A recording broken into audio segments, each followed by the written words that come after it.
Welcome back to the Night Shift, your safe space for talking about UFOs, UAPs, NHI, disclosure, and everything else your friends, family, and coworkers are so sick and tired of hearing you go on and on about.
Welcome back to the Night Shift, your safe space for talking about UFOs, UAPs, NHI, disclosure, disclosure day, disclosure nights, disclosure after dark,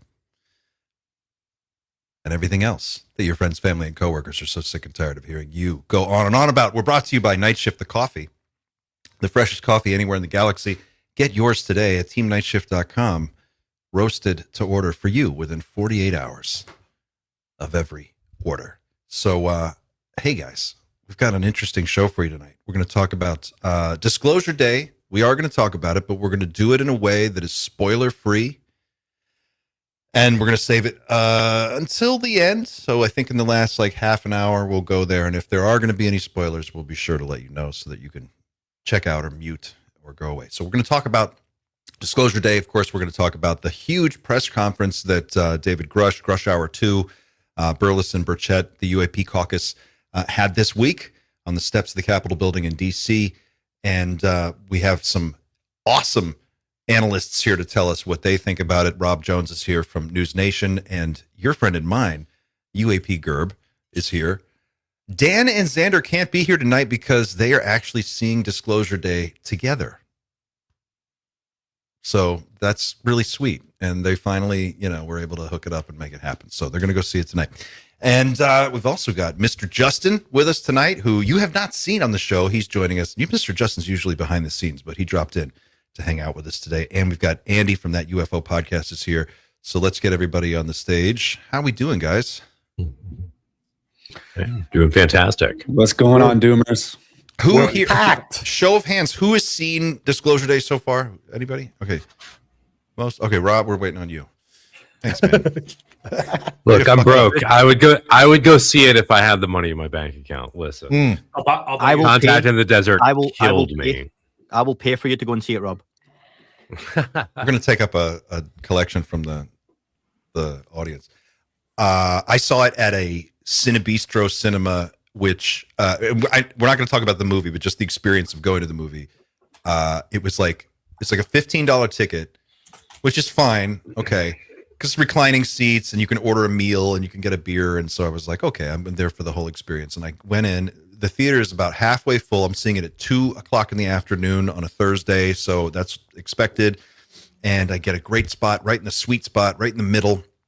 And these two guys who were just talking the entire time, out of all the places they could have sat right next to me. And for the first half hour, they were just jibber jabbering along, and until I had to lean over and go, do you mind? And then I got a $10 beer and a $20 hamburger. And the hamburger sucked. Damn. And the beer was great, but I had to pee for the last 45 minutes of the movie. And it just kept going and building. And I'm like, come on, let's get to the end here. And I just barely hung on. So it was a real nail biter, but worth every second of it. Overall, what do you guys think? Good? Not good? 8.5. 8.5. Okay. 8. 8. I'd probably go 8 as well. 8. Wow. Because okay. just because of the subject matter as well. That movie would, no matter what, be above a 2.5 star for me, just because of the topic. Just because of the topic. Okay. So let me see if Justin? I can pull this back. What do you think, It's, Justin? it's like an 8 or a 9 for me. I mean, I had chills through the whole movie, so It was pretty emotional. I agree with you there, Justin. It was emotional. It was emotional. We'll come back to that at the end of the show and talk about this. But I just wanted to show the early numbers are not looking good for Disclosure Day, which is really weird. Says this is concerning for me. It is. It is. These are early numbers, and it could change, but it would have to change quite a bit to make it not flop at this stage, which is really weird considering the subject matter, Steven Spielberg, and everything else that's going on in this space. But I would say this, like, do you think, are we actually further along in terms of what's been put out there than, like, when they made the film, a lot of the stuff that we have just seen happen wasn't happening yet, and now it's happening publicly. So there are some gaps, I think. I don't want to spoil it, but if you just turn on the TV, you're seeing a lot of stuff. What do you guys think? Yeah, can I come in on this, right? Please. When you say we're seeing this stuff, you have to speak more generally. The general public, this movie, and I'm not going to spoil anything, it's still got to keep things broad. It's still got to appeal to a general audience. If they make a movie that Gerb gives 10 out of 10, it's probably not for everyone else because it's going to appeal to the things like we talked about before we went on air, that you would look for granular detail to be like, that really appeals to you. And that goes for all of us interested in this topic. This is still a movie they want to make $1 billion, because $1 billion is the box office standard for success these days. Mm-hmm. What the budget was, you have to double for marketing because that's how movies work. So if it was a $300 million movie, they will have spent around $300 million on marketing. They will have to make back that, double the budget just to break even, which isn't good enough. So they can't go. It's still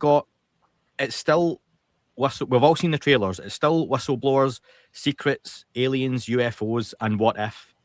Regardless what's happened since Spielberg started making it, none of that's changed. So all you would be doing is going into even more granular detail, which the public do not want. The public want Barbie. The public, don't want detail. And that's shown in the fact that critics have largely went, to this movie from the get-go. There's some okay reviews, but generally critics are going, it's fine, Spielberg's done better, etc., etc., etc. I'm not massively surprised, albeit a little bit disappointed. I wanted it to do better, but I don't know what people are quite hoping for. I see what you mean, and I was thinking this about a third of the way through the movie. It was like it became clear to me that there's no way to do this in 2 hours. You can't. Yeah. You could scratch the surface just barely, and the pieces of lore that they do bring into the script are amazing. Stop. I'm not going to say anything. They're amazing, and there is lore that's brought in, and there's some deep lore, but you can't go that deep in 2 hours. You just don't have that kind of time. So I understand what you're saying. Yeah, that's an interesting one. The public wants Barbie. Anybody else? What do you guys think? I think part of it probably lies within FIFA and just some huge sporting events this weekend. The cinema has been doing pretty well lately. Us moviegoers have been spoiled for choice. The Backroom's obsession to horror movies on a pretty low budget have both made over $100 million. So I don't think it's necessarily reflective of people not going to the movie theater right now. So it might pick up in a couple of days. There's go ahead. There's Pete. also a really cool martial arts movie that came out that is like wild, according to people who have seen it. I think it's called The Furious or something like that. Mm. No, I haven't heard of that. Yes. Most recent martial arts movie I saw was Mortal Kombat 2. How was Mortal Kombat 2? Those are like kind of It was my thing. incredibly fun. Too.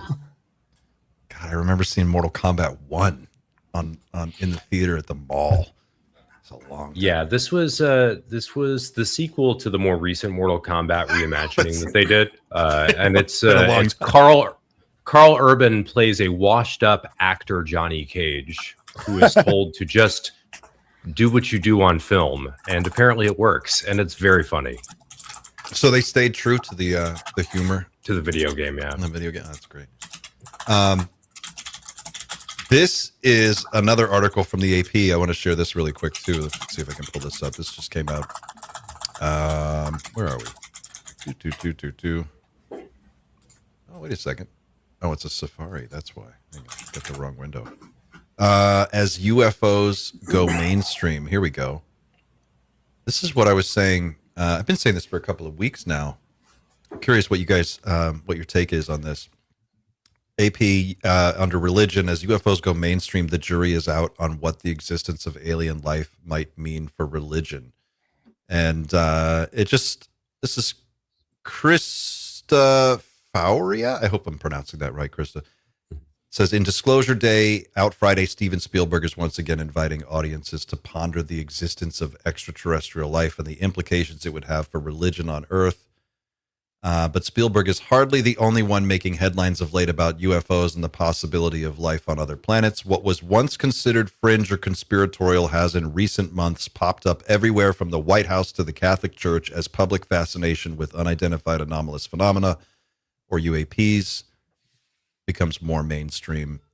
And then it goes on to talk about the Pentagon releases. And I'm just curious, we have some conflicting information on or some conflicting numbers with the box office on Disclosure Day, but broadly speaking, do you think we've hit a mainstream moment, or am I still barking up the wrong tree here? I mean, Reuters did live stream the Grusch event at the Capitol, didn't they? That was pretty big for me. Reuters picked it up? Yeah. Wow. They live streamed it. Yeah, I know my network live streamed it. There were a lot of other networks that were there. It felt pretty mainstream when I was there at the moment. I can't really speak for other networks. I'll say that the people at my network take the subject really seriously. They know that we derive a lot of traffic from the UFO and UAP topics. So to put it in perspective for any of the viewers, we have a working group of anywhere between like 16 to 22 people at any given time that are waiting for these UAP releases. I have to go through them along with one or two other analysts. We look through the stuff and then we disseminate that out to the network for how we're going to cover it. But there are a lot of people that are involved in generating that coverage for the network. We take it, really seriously, which is pretty cool. Your network takes it as seriously as any other beat that there is, right? I mean, it seems like News Nation stands out as the one network that seems committed to covering this daily. I don't know of any other network that does this. Is there? I don't know that anybody else covers it daily, and I'm not sure that we're entirely guilty of covering it every single day.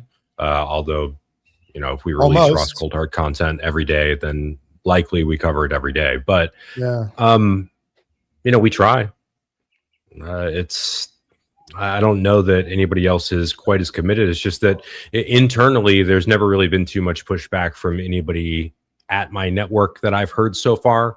The only things that I've ever really heard are like more junior producers discussing it in sort of a way that's dismissive just because they don't understand enough context.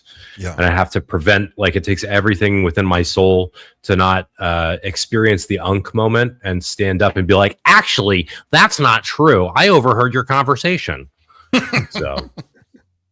Well, talk to us a little bit, or can you? Let me ask it this way. Can you talk to us a little bit about internally sort of the dynamics of what you see at News Nation and in I know how they cover it. Ross is certainly on this beat all the time. You're working on this beat. From the upper management level, I mean, do they offer any guidance on how this should be handled, or are they sort of like hands off? You guys run with it and just follow it wherever it goes, or how does that dynamic work at News Nation? I don't want to get into too many specifics like organizationally as to how we cover that stuff, because that can come off the wrong way if you describe it the wrong way. And I'm really new to the news network, so I don't want to say anything in that regard. There is, let's call it a holistic approach to how this is covered. There's opinions coming at me from all angles as to how I should interpret things, or like asking for my interpretation of things. And then, you know, those pieces of info being disseminated out to other portions of the network. Each show and each portion of our company sort of functions a little bit differently and has their own unit. So it's a little bit of a battlefield in that sense, but we have a working group established now to sort of spread that info. A lot of it comes from me, comes from Ross, comes from a couple other people who have followed the subject on a regular basis. We have a couple great writers like Steph Whiteside, and Steve Joachim knows quite a bit as well.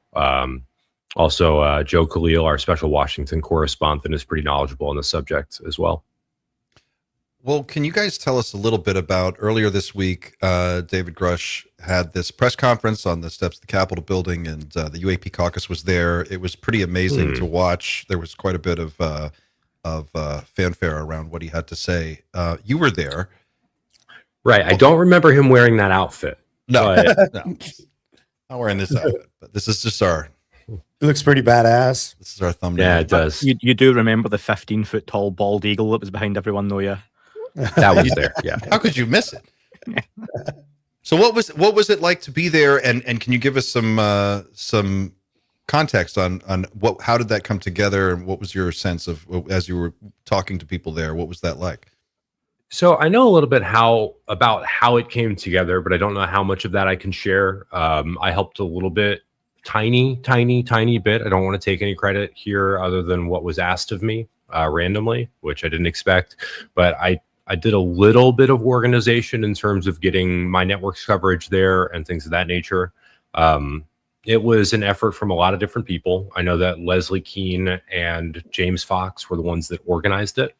You know, I don't know a lot of the details behind the scenes there, but I will say that my experience was pretty surreal. I didn't expect personally to see a very huge turnout. So when I showed up about an hour and a half early, there were a couple of other press conferences that were operating in that same space, because that little triangle, it's called the House Triangle, that we were standing in, has a bunch of like physical hookups for like data links for cameras, power, things of that nature, for people to feed stuff directly back to their networks. And that's all like out on like this big, like what looks like a transformer box. Mm-hmm. So you set up all your press like all around that, and everybody hooks back in, so on and so forth. All that's to say, there were a couple of other press conferences that were taking place beforehand that were much more sparsely attended than this one. Looks like you had a pretty big group there that day. Yeah, absolutely. It felt like there were about 100, 150 people out there. You know, I saw Rainn Wilson from The Office there. Oh, that's right. At this press conference, or was he was there. He was there. No, he was there. He was there. Oh, that's awesome. Yeah, that was pretty cool. He's a really nice guy. I ran into a friend of a friend, Benji Fields, who's going to be a presenter at the SCU conference in Toronto in July.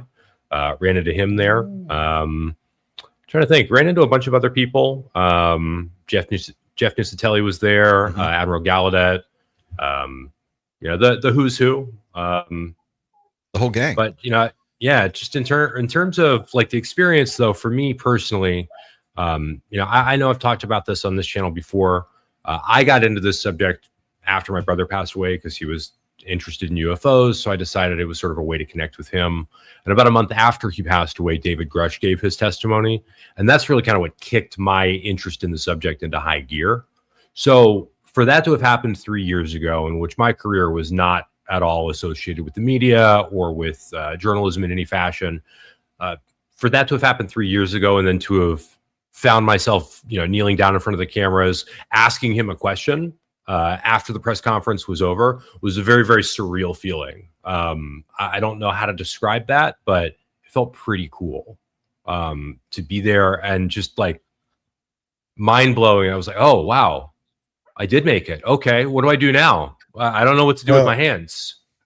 Rob, after being interrupted by TMZ, did you get to give your card to Grusch or not? That's what I want to know. No, I did not. Oh, that sucks. No, it's quite all right. It's I'm glad that I didn't realize it was TMZ, because I almost was like, I was a little frustrated. I was like, who are these guys asking questions? I want to interrupt these guys and be like, hey, excuse me, and so on. But I didn't, thankfully, because that would have been really rude.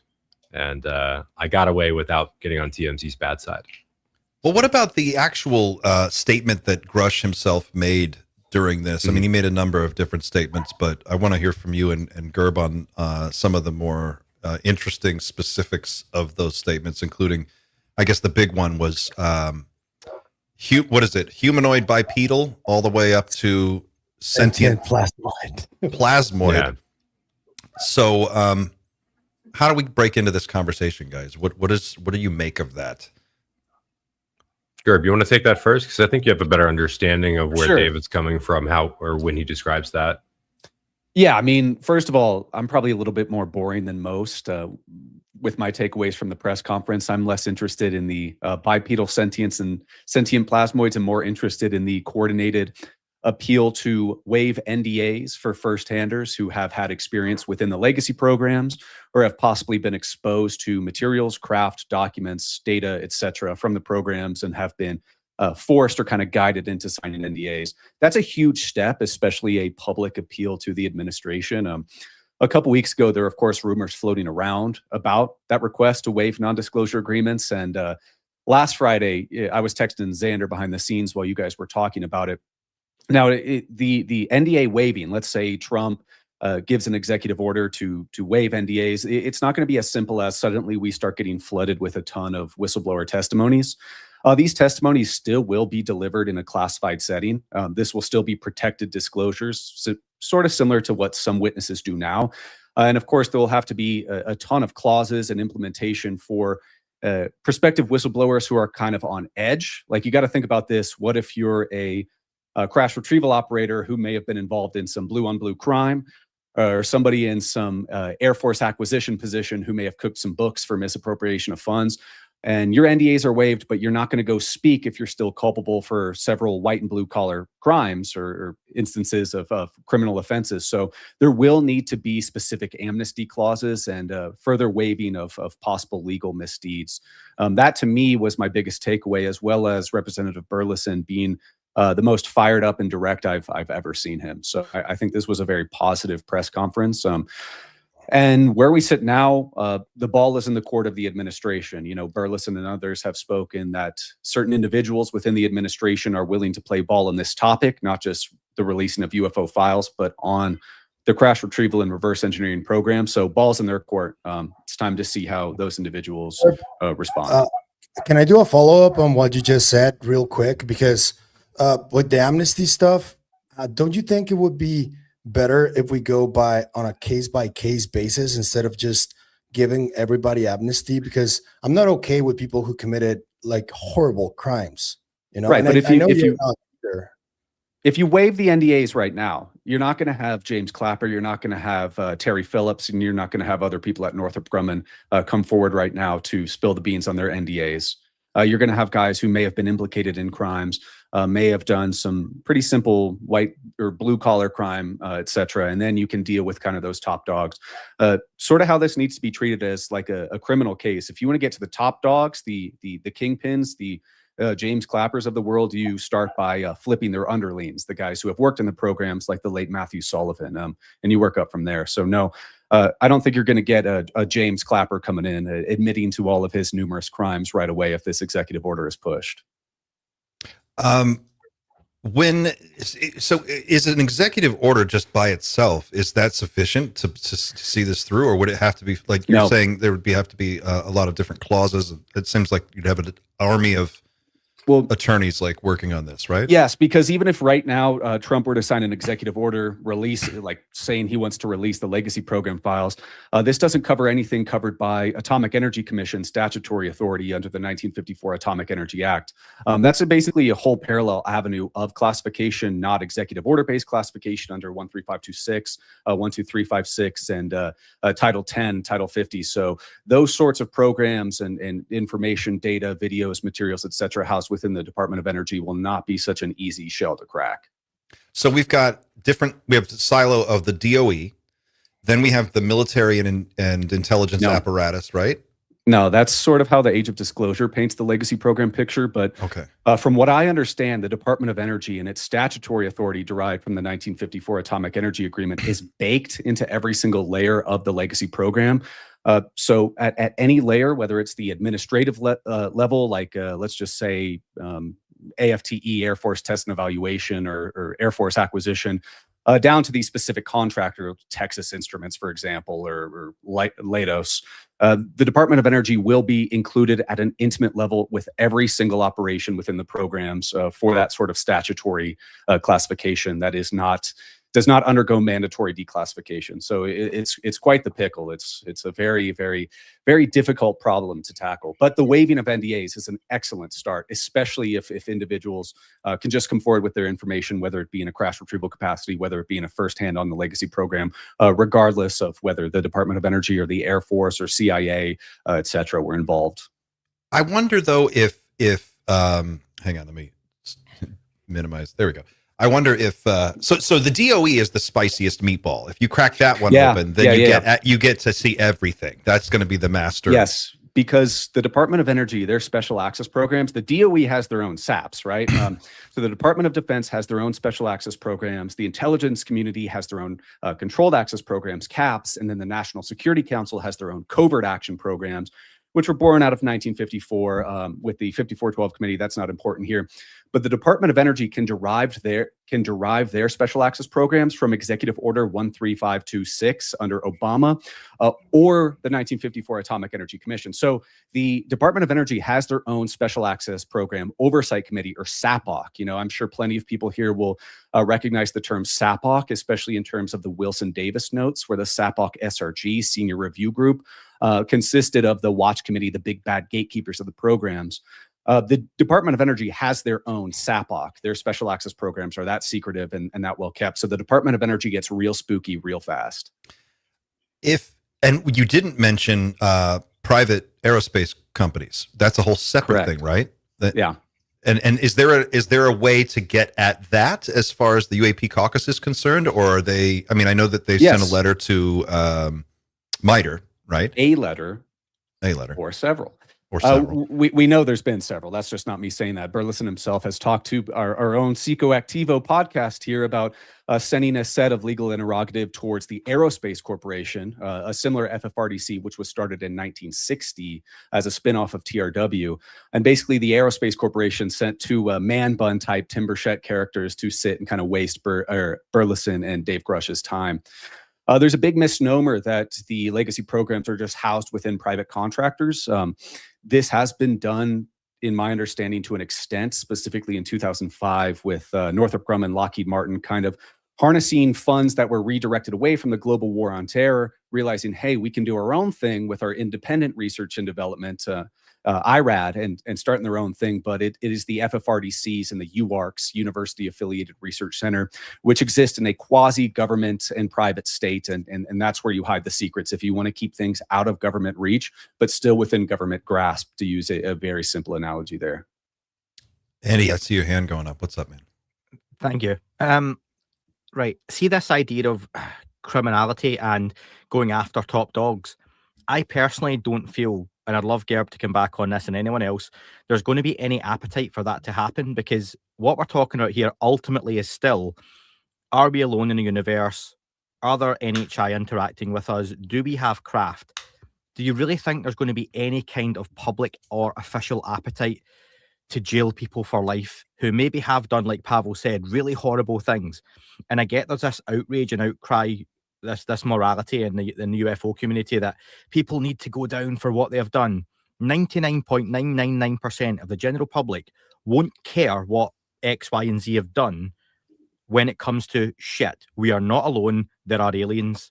That'll just go past people for me. And I'd love to know people's thoughts on that, that these guys won't go down for their crimes because the general public and politicians and officials and these organizations will have a hell of a lot more to deal with than that. I share your cynicism on that for sure. Yes, you absolutely will have to continue forward with that prosecution and reorganization because if you have a disclosure of non-human intelligence, visiting extraterrestrials, ultra-terrestrials, what have you, in their technical vehicles, and then we bridge into the territory of there has been a coordinated effort to exploit, retrieve, and study those vehicles. The legacy program structure is still in such a fragmented state. To get that back under United States government control and traditional oversight channels, you have to pluck out the rot from that organization. And that will involve persecuting the individuals like James Clapper and others who have committed egregious crimes, to uproot them from their seats and bring that effort back into an organized United States government controlled system. And I imagine some of those folks, Terry Phillips, will go kicking and screaming into the goodnight there. Well, the thing is, if you give blanket amnesty, don't you lose? When you're taking apart a criminal organization, you have to get people to flip on each other. Mm-hmm. You bring in the lower guy and you get them to flip on 3 or 4 other guys, and then you bring them in and you get them to flip on somebody else. And there's always a carrot and a stick. If you just go blanket amnesty and there's some kind of anybody can come forward. Doesn't that short circuit Plan A? Just go after them and treat it like a criminal mess that it is? Kind of, but right now you need those underlings, those small folks, to come forward and provide specific evidence. Let's say you have a Disclosure Day-esque character who has tangible materials from their time within the programs, and now they can come forward because of the NDA waiving, and they know they won't even be prosecuted for various espionage laws from taking that sort of special access program controlled materials or special nuclear material controlled materials or data away from their government handler, government customer, into a congressional testimony of protected disclosure, that they won't be prosecuted for that. So that's sort of the idea for the amnesty right now with the NDA waiving, not just like James Clapper will excuse him for the heinous crimes he's done and so forth. Nobody goes to jail anymore. I'd like to point I'm with out, Andy on this, that my cynicism, these guys don't go to jail. They're all made out of Teflon. Nothing happens. Nothing sticks to them. And I'm not talking about just political. I'm just there's no consequences for any of this stuff, and there probably never will be. It's kind of weird how that works. Epstein has shown us that. Go ahead, Rob. Sorry. Yeah, if you want to build any sort of consequences for this, what they've talked about with this amnesty is that there will be a period of time in which people can come forward. And this is not, I want to tell the viewers, this is not like a dam where there's a hole in the dam and everything rushes through. Most of the people on the other side of this are going to wait as long as possible, assuming that not enough people are going to walk through that hole for that to be exposed, that what they did on the other side. So, and all I'm trying to say here is that these big dogs, the Terry Phillips, I don't want to say that name, but there's a couple of these guys out there that are never going to walk through that door willingly. It's got to be the lower level guys so you can build the RICO case just like you would do in a mob movie. Right. But the amnesty period is going to be required for that. But these guys have such gall, such flagrant disregard for the law and for the right of the people to know this, that they're not going to walk through that door. So you're not going to get the big dogs, the James Clappers, with this, but that's the point of it. So you say somewhere. You say there's a limited period of time, 60 days. 60 days. Okay, 60, 90 days, something like that.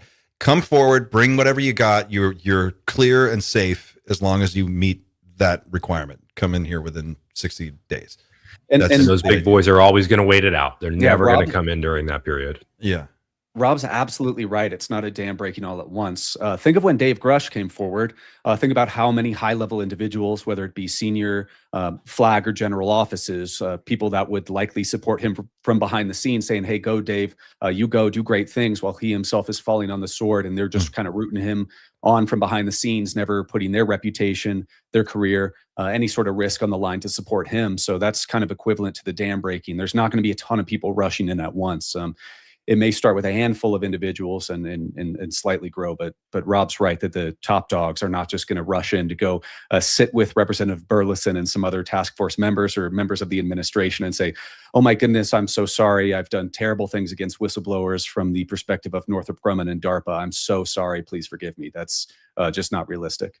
Well, yeah, you've got misappropriation of funds. You've got all kinds of weird, white collar legal shenanigans that have to happen to juggle this hardware around. And then you've got we have a comment here from David Voits who says the big hang up with amnesty is the predatory stalking programs that are used on witnesses and whistleblowers. It works like Scientology's fair game contract stalking scheme.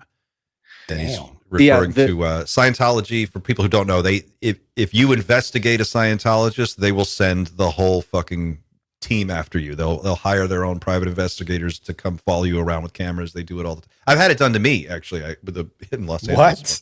Yeah, I've had weird Scientology. You pissed off a Scientologist, bro. Well, I mean, John Travolta lives like an hour north of me. And it's not him, but you know what I'm saying? Like, it was in LA when it happened. I'm stalking John standing Travolta outside the Scientology building, and I had a bunch of them come up to me. But yeah, that's a whole nother aspect of this, right? You have people who it's not official. There's just weird people following you around as a witness or as a whistleblower, and maybe your car gets the tire slashed, or maybe the brake line's cut. You never really know who's doing it or where it comes from. What about that? If amnesty of some form or fashion is put forward, and you do get some people coming forward to reveal what they know and start that process, how do you keep those people safe and alive? Well, one is tradecraft and actually getting them in a SCIF or in a location to testify. You need all sorts of very robust TSCM, technical surveillance and countermeasures, and possibly physical security. The gang stalking and the constant surveillance, that's really tough to break because that can be umbrella termed under the term program protection. There's numerous program protection agencies and offices and services within the DoD, within the IC, and these institutions can take very liberal interpretations of whatever the heck they do. So, you could have the Department of Energy Office of Intelligence and Counterintelligence following you. You could have the DARPA Security and Intelligence Directorate following you. You could have AFOSIPJ, Office of Special Projects, following you, or any number. That's just a tiny litany. And they're legally allowed to do that if they feel that their legal special access programs, controlled access programs, covert action programs are being threatened. So that's a pretty hairy one, and also very scary because there are instances of those services being used to kind of destroy the lives of whistleblowers.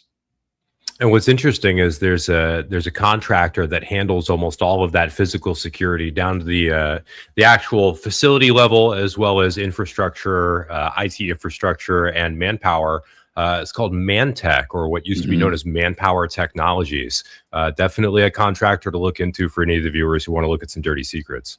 As well as another one called System High, which specializes in insider and outsider threat protection and special program exposure management. System High. System High. So are these guys, is this like this private security contracted by the government to protect whistleblowers? Is that what it is? No. Like the movie Eraser? Arnold Schwarzenegger. These are contractors. These are the contractors that aid program protection and exposure agencies and services. Oh. So they aid program. So they come after whistleblowers. These are the guys who come after. Not necessarily provide the infrastructure, provide the materials, provide the software, etc., for these program protection agencies to pursue retaliation or pursue evaluation of insider-outsider threats. That sounds so organized. I feel like it's much more like it's like a call, and it's like, the dossier is in your inbox. Go get them, and then somebody goes. Can I ask an example? Probably that would fit this is the therapist that saw Dylan Borland, and maybe that's one of the type of resources that this organization may use. Is that accurate? I don't know. No? Okay. Well, but in terms of like individuals and services trying to entrap Dylan Borland into, exposing himself, making statements that he could be pursued legally for, this would probably be ideas and schemes drawn up from exposure management services. Mm. I sorry guys if I'm looking off the screen here. We got Dylan's in the chat. Borland is in our chat today, so I'm trying to see if he'll What's up, jump Dylan? in here. Dylan. Shout out Dylan. Yeah, a true, real American hero. Mm-hmm. Yeah, Dylan, if you want to get in on this conversation, let me know and I'll get you a link. I can DM it to him if you need. So yeah, if you want to pass it to him, and then if he wants to just jump in, he can. Crypto Kev 1759 says, I think you already answered this, but I'll just read it.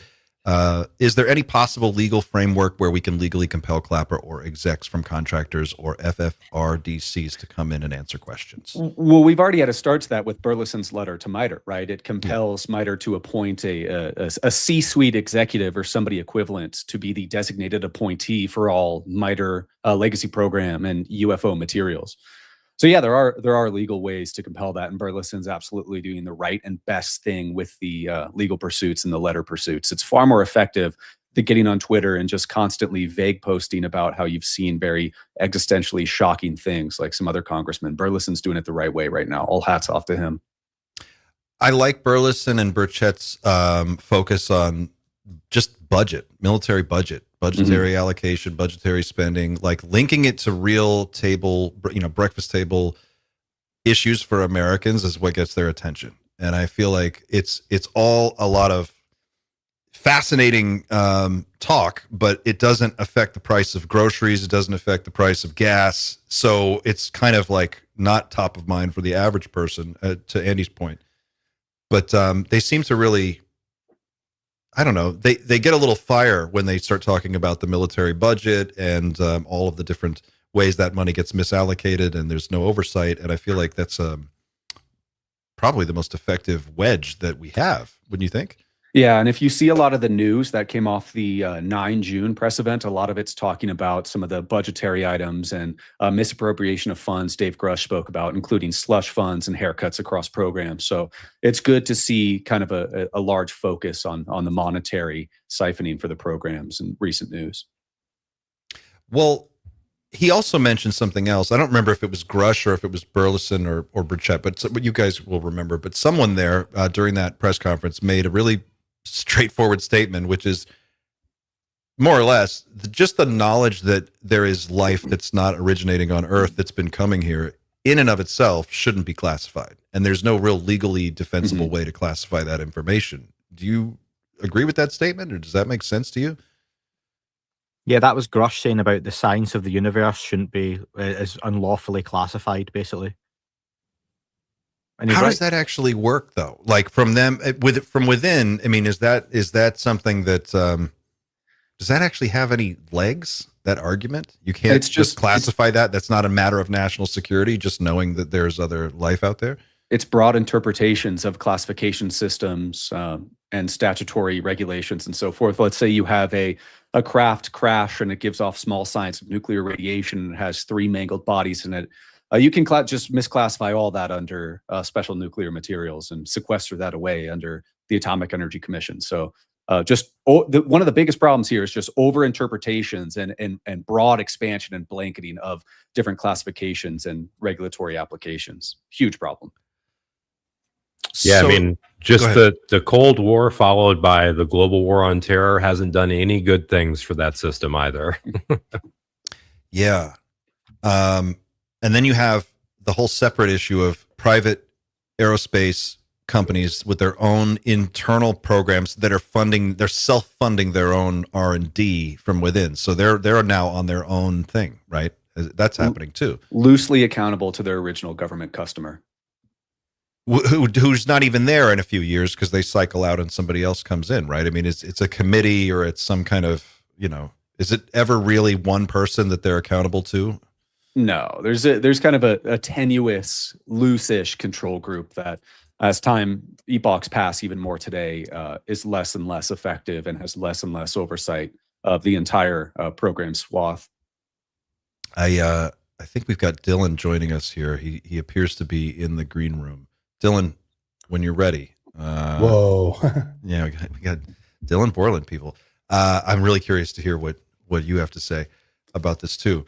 So is the state of play, Gerb, then that there are just multiple different programs that various stages of whatever doing different things, and it's all kind of a free-for-all between a bunch of different groups? Yeah, free-for-all and mass duplication. One of the responsibilities of the Special Access Program Oversight Committee, SAPOX SRG Senior Review Group, is to prevent duplication of SAPs across the armed forces and elements of the DoD. That's not done with the legacy program. So you might have a program in the Navy that's trying to reverse engineer an electro-optic cloaking system off a recovered vehicle. And you might have that same program in the Army. They're both at similar stages of development and maturing of that technology application, none of whom share scientists, engineers, industrial security personnel, even PSOs, program security officers, contractor security officers, etc. Very siloed program infrastructure. And without promoting myself in my last video, I kind of outlined how that happened over the decades from 1947 up until basically 1994. Well, promote the video. Where can people find that video? It's on your channel, and it is on my channel. It is called the Manhattan Project 2.0. Manhattan Project 2.0. I got a follow-up. The second part to that coming out here soon. Let's see here. Okay, Dylan's still getting set up. So then we could have duplication of efforts. We could have duplication of all kinds of different research programs across the board. And meanwhile, the argument is that the Chinese don't have that problem. They're able to put a ton of resources into one issue at a time and just go for it. Is that still the thinking, that we are under some sort of a time crunch here and we need to get this done so that we can force a change in operating procedure? That's absolutely a concern, and especially with the amount of time that our program portfolio has existed, it's had a lot more time to mature, but also the fracturing of that sort of ecosystem of programs has led to a very fractured system. But yeah, a dictatorship and a centralized leadership like China, like Russia, are peer adversaries. They are not subject to kind of bureaucratic red tape and nonsense as we are. You know, Xi Jinping says, I want to divert $1 trillion US dollars to this program a year. It's going to get done, and people are going to listen to him. Yeah, and I think that's an interesting dynamic, because it puts China in a position to take a leadership stance on this issue that really would make us look kind of foolish and goofy. Yeah, but also kind of like a game of chicken. Who wants to be the first to reveal what they have? Even if you reveal, I have a Tic Tac, even if the Chinese were to come out and say, hey, we have a recovered Tic Tac from 2009, and us Americans were able to kind of assess that intelligence and find out the Chinese had a Tic Tac, and we may have found a Tic Tac, but also found ways in which we can kind of counter Tic Tac flights. Then it's sort of this chess match of who has the asymmetric warfare capabilities, and takes that Sub Rosa Cold War. Sub Rosa, go read Rob Jones's excellent paper, and amplifies it. Yeah, I mean, it's just like electronic warfare. You never want to reveal those frequencies if you don't have to. Mm-hmm. Let's play chicken. But also, there's a geopolitical angle here, which would be something along the lines of, one could make the argument that the United States has been involved in a great amount of conflict over the last 30, 40 years. China has not. That's just a fact.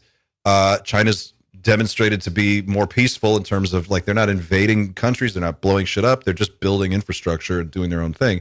One could make the argument that China is actually a more rational actor for an NHI to approach and deal with. They seem to be more cohesive, their government's more organized, they're able to get things done.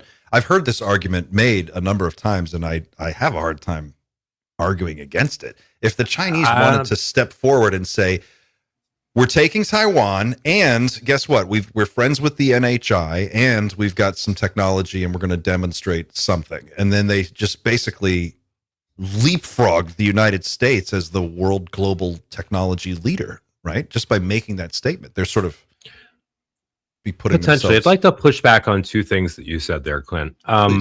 One, the idea that China is this cohesive nation that operates all in the same lockstep, which they certainly are not. I would advise that anybody who's interested in learning about China, go and look up Dwarkesh Patel's podcast. He's had a couple of China experts on there over the course of the past 1.5 to 2 years, and the picture that they paint is drastically different than what I expected personally. I expected China to be this monolithic government that has this top-down authority that tells you when and where to be, and you're there. In reality, there's a much greater separation of both the federal Chinese government's powers and the provincial powers. There's a lot of battling back and forth for authority within those realms between various ministers. So it's not exactly the same. And the other thing that I would say is that China is not necessarily more peaceful than the United States. They haven't engaged in nearly as many conflicts with, other nations on a, trading ammunition level. But, what they've gone out and done through Belt and Road Initiative is building things for other nations, but in a way that debt leverages them in a specific way that keeps them beholden to the Chinese nation for a very long time. And debt leveraged in such a way that they have no hope of repaying that in any reasonable fashion. So it creates an imbalance of power that is not exactly what many would refer to as peaceful. To be fair, though, I mean, the United States has done that forever. The World Bank does that. Yeah. I mean, this is Absolutely. just how business is done. You go in, you loan a country a bunch of money, then you use that money to pay your own companies to build infrastructure. So it comes right back to you. Now they owe you, and then you can come back later and repossess whatever you want. That's just been the playbook forever. Yeah. In terms of open military conflict, though, I mean, nobody comes close to the United States. I mean, we that's our business. That's what we do. That's the whole problem here, right? The military-industrial complex is making essentially policy decisions. In a sense, it's sort of like we just have to always be in conflict in some way. Rob, what's that podcast about China you said? Could you say that again? I'd love to write it down. Dwarkesh Patel. He is an excellent podcaster. How do you spell? You should look at here. I'll type it out in the chat. Okay. Oh, Dwarkesh. I got it right the first time. There we go. Dwarkesh Patel. Yeah, that guy rocks. You should definitely look up his content, and then also another YouTuber by the name of Asianometry, if you're interested in China content. Interesting. Okay.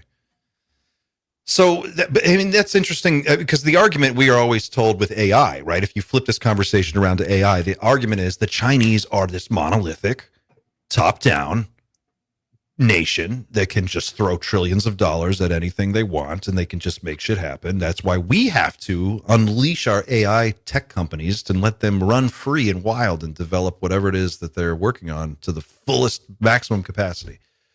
And then, so you're saying it's not exactly that simple. There's more going on here. A lot more nuance to it than that. And I'm not the person to describe all of that, but Dwarkesh has entire episodes on that exact question.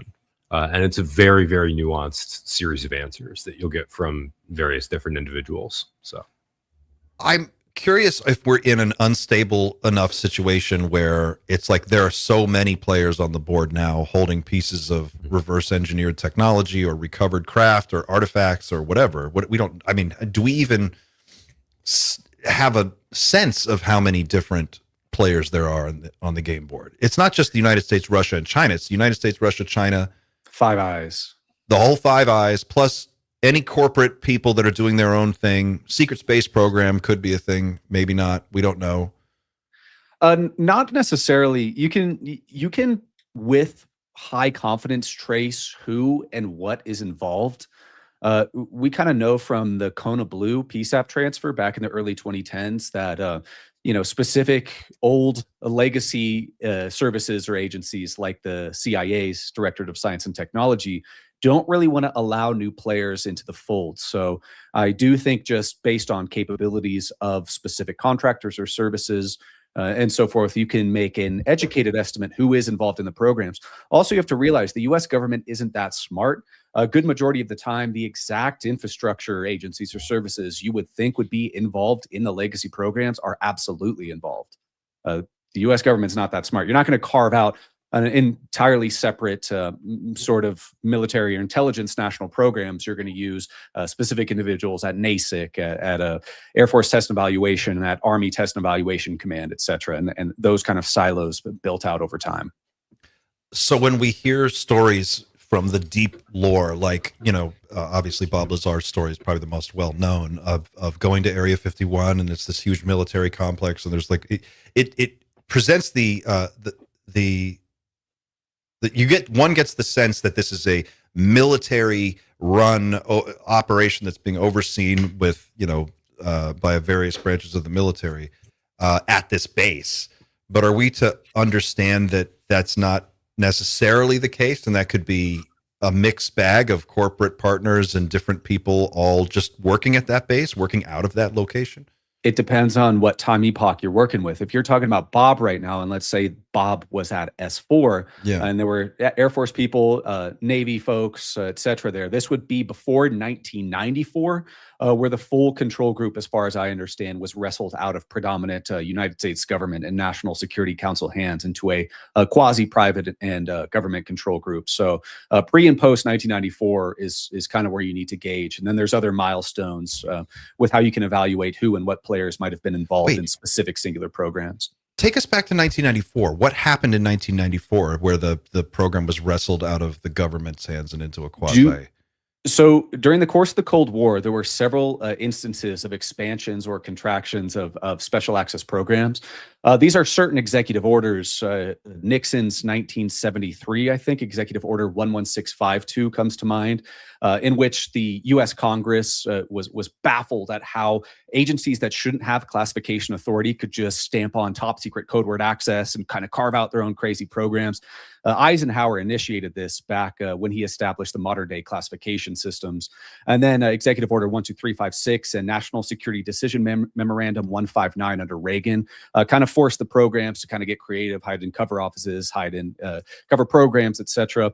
But come around 1994, Bill Clinton had a massive appetite to disclose, and he was very keen to kind of get to the bottom of the program structure. And after all of these special access program expansions and reforms, which kind of caused the legacy structure to mold and adapt, plus a very high-profile president getting real close to wanting to disclose, in 1994, the legacy program structure was wrestled out of U.S. control and put in a group of just over 24 quasi-industry and government people. This is not the Majestic 12, though. But yeah, that happened in 1994, and you can see kind of that infrastructure being laid if you look up the Special Access Program Oversight Committee being formed and their powers being greatly expanded upon in 1994 under then DepSecDef Bill Perry. You can kind of see that infrastructure being laid, as well as some really interesting permanent members on the SAPOC and Senior Review Group.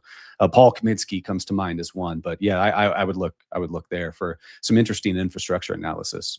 So this was a controlled, well-planned, well-executed rollover of this program into a quasi-public-private? No? Or was it chaotic and messy? The breakdown started in 1977 with Jimmy Carter kind of pushing more towards government transparency. And then in 1983, you had the revelations of the Yellow Fruit Unacknowledged Special Access Program. This kind of led to the Iran-Contras and so forth. The domino that kicked off the Contras was Yellow Fruit. And this was an unaccountable, unacknowledged special access program within the Army. And there were court-martials that occurred from this because essentially a lieutenant colonel under the Army Assistant Chief of Staff for Intelligence faked retirement and set up his own kind of agency cutout company through which the Army was doing classified operations and supporting the Nicaraguan Contras. You're talking about Ollie North? Yeah, no. Oliver North was the Contra. This was Lieutenant Colonel Duncan. I can't remember his first name. But that 1983 kind of exposure of USAP led to the National Security Decision Memorandum 159, which really kind of cracked down on the programs and involved some program elements not to be exposed through audits like Yellow Fruit was, to start hiding in different cover programs and cover offices. This can actually be seen under the tenure of Edward C. Aldrich, who was Secretary of the Air Force and Director of the NRO from 1981 to 1987, where he took what were called outside activities, which were weird, amorphous activities outside of the Air Force that the Air Force had administrative and operational control over, and stuffed them under the administrative assistant to the Secretary of the Air Force, bypassing their component level Special Access Program central office. So whether that's legacy program or not, by the way, it is, that's a prime example of a cover program being created in that year.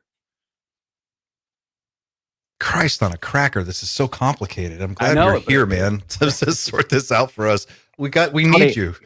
Gerb, can you just say all that again? I was taking notes, mate, in my pen. I absolutely could, Andy. It's very fascinating to me. I love that. I love this stuff. It's really interesting. By the way, we want to say Rob Jones had to duck out. He had to actually go do his real job. So he said bye to everybody. I'm sorry I was waffling while he had to leave. No, it's okay. This was great. It's so many layers and it's so twisted and convoluted, and from the outside, I find it fascinating that that there is a group of the Congressional UAP Caucus that's trying to pull this apart. I'm just wondering, do they get any support from other members of Congress that we don't see publicly making statements on this? Is there a wider support base for this, or is it just the UAP Caucus as we see them? Because that seems pretty small. There's support. There is support. Is there going to be more support coming out publicly? I would hope so. I would hope so, especially with kind of growing serious media coverage. And like you guys talk about every week, the topic going mainstream, I would hope to see more Congress folk engaged, specifically on the House. The Senate's already had their turn. Gillibrand, Rubio, they failed tremendously. So it's up to the House folks right now. Wow. Can I come in on that, Clint? Anytime, please jump in. You don't have to raise your hand. It's really no. I like to be polite now and again. You guys have been really good talking really big picture. I'm curious to drill it down to kind of lower level a bit. We've got all these high profile individuals now. So it seems from 2020, you had Elizondo was out there, and there wasn't really a big. God, that really puts you off, doesn't it, when you go full screen? Sorry. I'm trying to make it. It's for the viewers, guys. It's not for you. Yeah, that fucking face is terrifying. Poor viewers. So as opposed to Gerb, but then I'd love the other guy's thoughts as well. You had Elizondo in 2020 as the kind of figurehead, going around all the podcasts and the media, and it was like ufology kind of got behind Elizondo as here's the guy who was part of this program, OSAP, ATIP, all that jazz. Now it seems we've got so many high-profile figures across journalists, tech bro podcasters, congressmen, senators, you name it, military officials, scientists.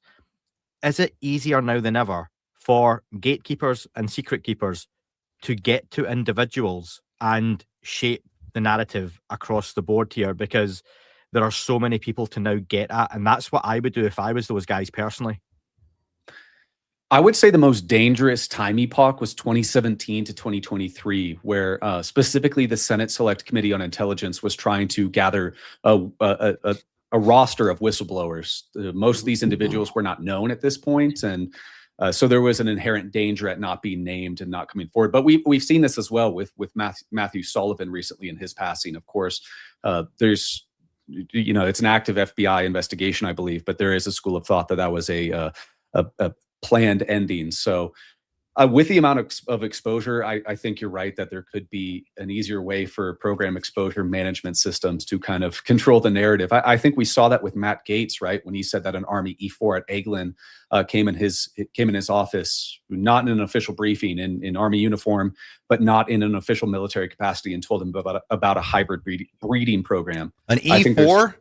Yeah, fuck out of here, E4. No one wants to hear from you. The whole Elizondo coming forward was a very carefully curated management campaign. And that sort of got caught on the back foot once Dave Grusch came forward and kind of had to reassess how that certain campaign spoke about recovered biologics, recovered craft, crash retrievals. So it's been a really amorphous, interesting, kind of evolving way to keep up. What is that, Mr. Justin? Hold that up again, Justin. I'm going to go full screen. What do you have? Oh, E4 Mafia. Sorry, Justin. I didn't mean to shit on you. E4 Mafia. That's right. You and Rob, right? E4 Mafia.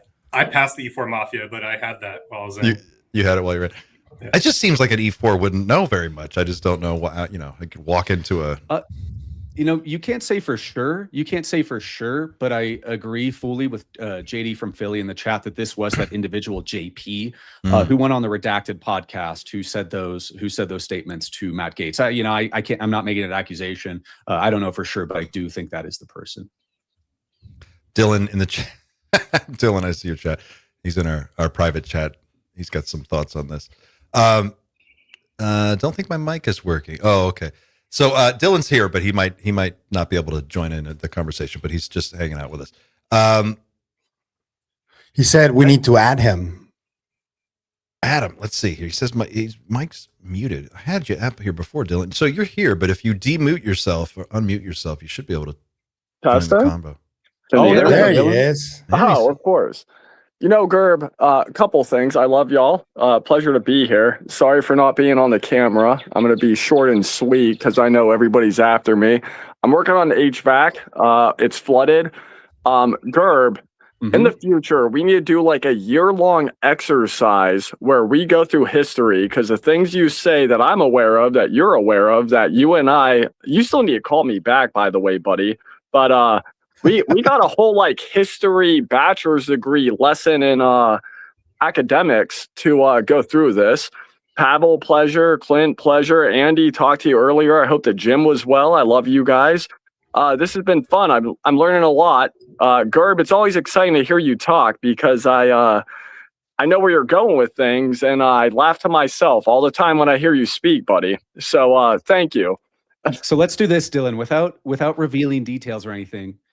I'll call you as soon as I get my next dang project done, which is in the next few days, and then I'll plan out a time that we can sit down for a couple hours, up to 10 hours, and hash stuff out.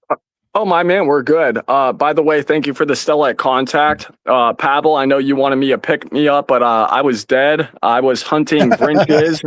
I was hunting Grinches in Pioneer Town. Jeremy's going to be pissed. I'm officially deputized. I can deputize everybody in California. Jeremy's going to have a shit fit. I said it. But no, I miss you guys. I love you. Yeah, man, it was a blast. It was a blast to be with you guys. I wish we had more time. The magic show was a blast. So much you guys are talking about with China and Indo-PACOM and AI and technological advancements. I mean, these are the conversations that need to be had. I think, like I said, when I was in chat just listening while I'm working on my house, I just want to pop in and say hi. I think since I'm here, I'll say this. I really hope people don't forget about the past and present whistleblowers, because it seems like a lot of us are going to be brushed under the rug. And I hope people remember that. And that's what we're trying to fix until we can get restitution and accountability. Gerb, you touched on it. And I'll be blunt. The facts are the facts. Crimes were committed against whistleblowers in the last 6 months. It's documented. Jeremy and George reported on it. You guys want whistleblowers. We all need whistleblowers to make this go forward. We need to support them.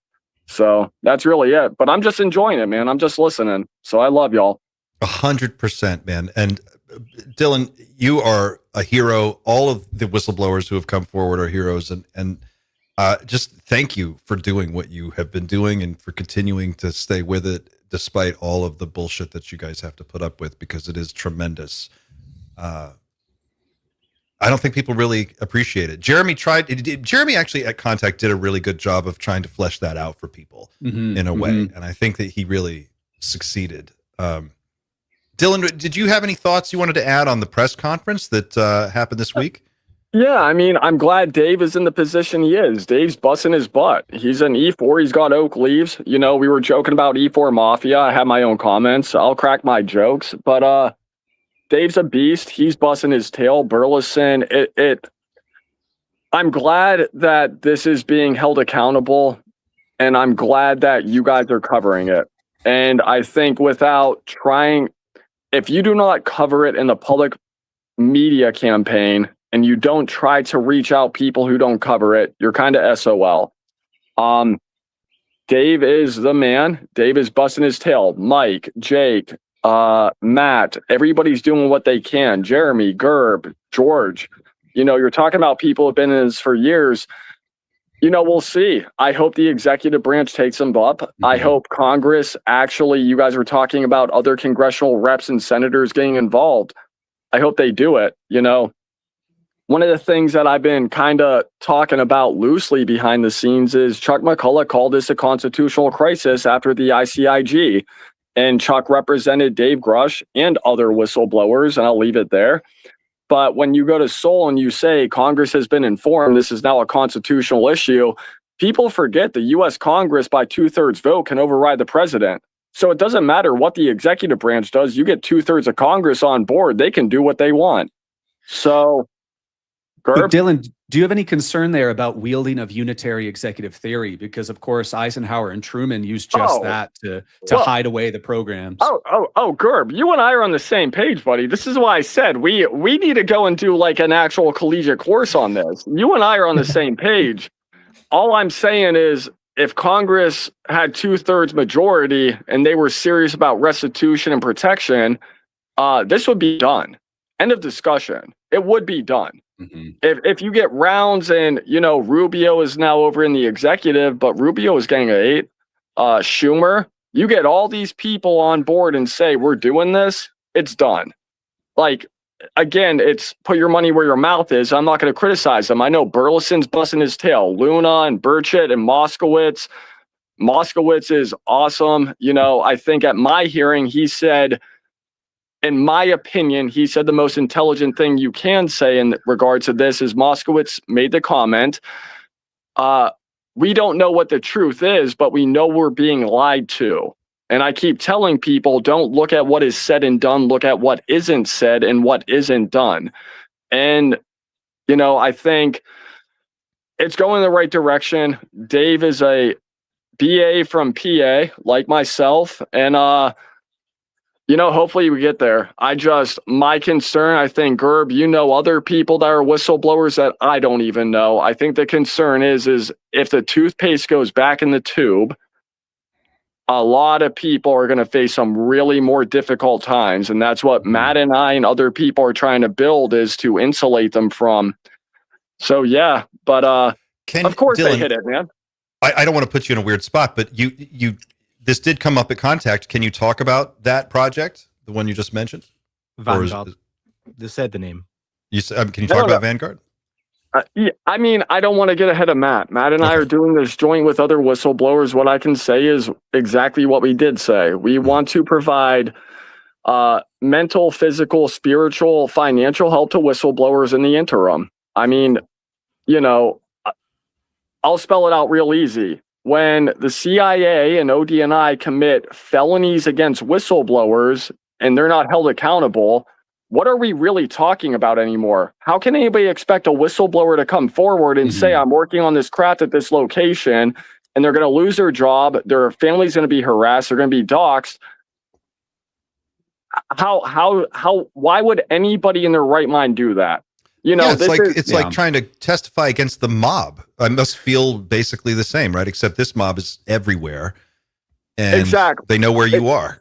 Exactly, and this goes back to, you know, this exists as a stopgap. The hope is restitution and lawsuits follow. Matt and I should not be building an org with Jeff Nuttaselli and other whistleblowers, and in coordination with the other whistleblowers I don't want to name, to try and help out everybody in the interim. But, you know, the fact of the matter is that people have lost their apartments. People are at risk of losing their homes. People have been doxxed. We're sharing money to try and make sure they have groceries for their kids. That's an insane situation. And you can't say, we're going to protect you. Whistleblowers come forward. And after you come forward, this happens. And it's kind of like, we don't know what to do. That's no bashing. That's no ill will. Everybody's trying to figure this out together. But that's the idea, is to just have a stopgap in hopes that legislation can be done and we can begin lawsuits. That's really it. You know, when this project is launched fully, when Vanguard goes live, I guess, what is the best vision that you guys have on how everyday regular people who support what you're doing can help? Is it something that they're going to be able to just like donate to, or is this going to be like a traditional nonprofit where they can, I don't know, get involved in some way, or how does that actually work? I mean, we're looking at things again, like when you have spouses and you have children who are watching their parents and their husbands and wives go through this. It's trying to get people to contribute. You know, therapists for family members would be great. We need CPAs. We need nurses. We need physical therapists. You know, ironically, Matt and I have a joke, is in a perfect world, this organization wouldn't exist because Congress and the executive and legislative branch would already be doing this for us. When you talk about crimes committed against whistleblowers, they come forward and highlight the crimes that are being done. This is why I've said I'm not a UFO whistleblower in so much as I'm a crime and corruption whistleblower. I came forward because I was concerned about people's safety, which you guys brought up Matthew Sullivan. It's pretty clear that's a real thing that's happening. Dave's aware, I'm aware, most of us are aware. In a perfect world, this is a temporary stopgap and this organization doesn't exist after 6 months at most. Let's get legislation passed. Let's hold these companies, let's hold these agencies accountable. Let's move forward. What you ask me about helping is, as I've said before, I'm no hero. I'm not, I don't like being thanked. I don't want to be public. I tell everybody, thank the others. Dave went and stuck his neck out. Jeff Nuttacelli, Mike Herrera, Jake Barber, Matthew Brown. Add the names. Go and add them. I came forward because I just happen to know what was done to me, and I happen to know what was done to others, and I just happen to know about UFOs. The reality is like I've said before, let's get the government accountable. Let's hold these people accountable. When Jeremy and George are saying felonies are committed against whistleblowers for blowing the whistle and protected whistleblower testimony, and that information is leaked to the public, I have a difficult time going and saying, yeah, great, let's go show some more IR videos. The conversation should be, who's going to be held accountable at the CIA and ODNI? That's my point in this. Bravo. Well said. Thanks, Dylan. Guys, if you're watching at home, please just hit that like button for Dylan, and it boosts the stream and sends it out to more people. It's really helpful if you could do that, if you haven't already. Go ahead. Sorry. What also is particularly disturbing about this situation is, I know quite a roster of prospective whistleblowers. These people watch the space. They watch the UFO space, keep up with what's going on. These people would not in their right mind in 1,000 years testify or give testimony when they see the sort of treatment that happens to folks like Dylan, Matt, Dave, Grusch. Where'd everybody go? Oh, we're here. I'm just well. Wait, Gerb. I have a nasty habit of this, but I appreciate you saying that, because what you just said is the point. Why would anybody working in these programs come forward and say, I want my wife to be doxxed, I want her to lose her job, I want people to know where I live, I want to lose my own job, I want to pull my 401k. What you just said is exactly what this org is. We want to be able to make sure that people have a financial way to survive in the interim until people are held accountable. And what you said is the highlight. That's all we care about. Is once you become a whistleblower, how can we help you if the worst case scenario happens? Be prepared for your photos to be shown online. Be prepared for your family to be contacted. Here's what we experienced. Here's where we went. Here's who did what to us. And, UAPDF and Soul and SCU and New Paradigm are all working their avenues. We want to work with them. But what you just said, Gerb, is the highlight of it. Mm-hmm. You're exactly right. Why would anybody come forward as a whistleblower watching what happened to Dave, what happened to Mike, what happened to Matt, what happened to me? Why would anybody do that? It's bananas. Yeah, that's why I think this press conference was so great, Dave and Burleson, putting the ball in the executive branch's court right now. Figure out a way to waive NDAs and start thinking about protection for individuals. Because some of the folks I know that would even consider testifying, even before going public, they already get constant reminders that their pensions, their financial livelihood are in danger. So then when they see kind of the financial struggles and the amount of financial hardships you, Matt, Dave have been threatened with or been met with, that money, that the way these people can't live or take care of their family is a huge pain point. Absolutely huge. What 100%, and that's the irony, and this is the other joke is, and you and I have loosely talked about this, I've talked with other people, which is, I already pulled my 401k once. I live well below my means, and I did not prepare for everything that happened to me to happen. But the irony is they're creating their own worst enemy. You're going to threaten me with the death penalty, a treason, while committing felonies against me and others. I have no income, and I'm living well below my means. Why? What's insane to me, Gerb, is they had a way to do this. The people that know what's going on, they had a way to do this to where everything would have been smooth sailing. And if they came, so when I was working for BAE, if you came to me and said, Dylan, here's what you encountered, here's what's going on, we got your back, here's who's in charge, here's what we're doing, it signed the NDA, I would have signed it. And I can't speak on behalf of anybody else but myself, but all of us are patriotic, loving, constitutional Americans. If you did that with Dave and Matt and everybody else at the right time, I would bet Mike Herrera, Marine, I would bet almost all of us would have said, sounds great, Lieutenant Colonel, America, hell yeah.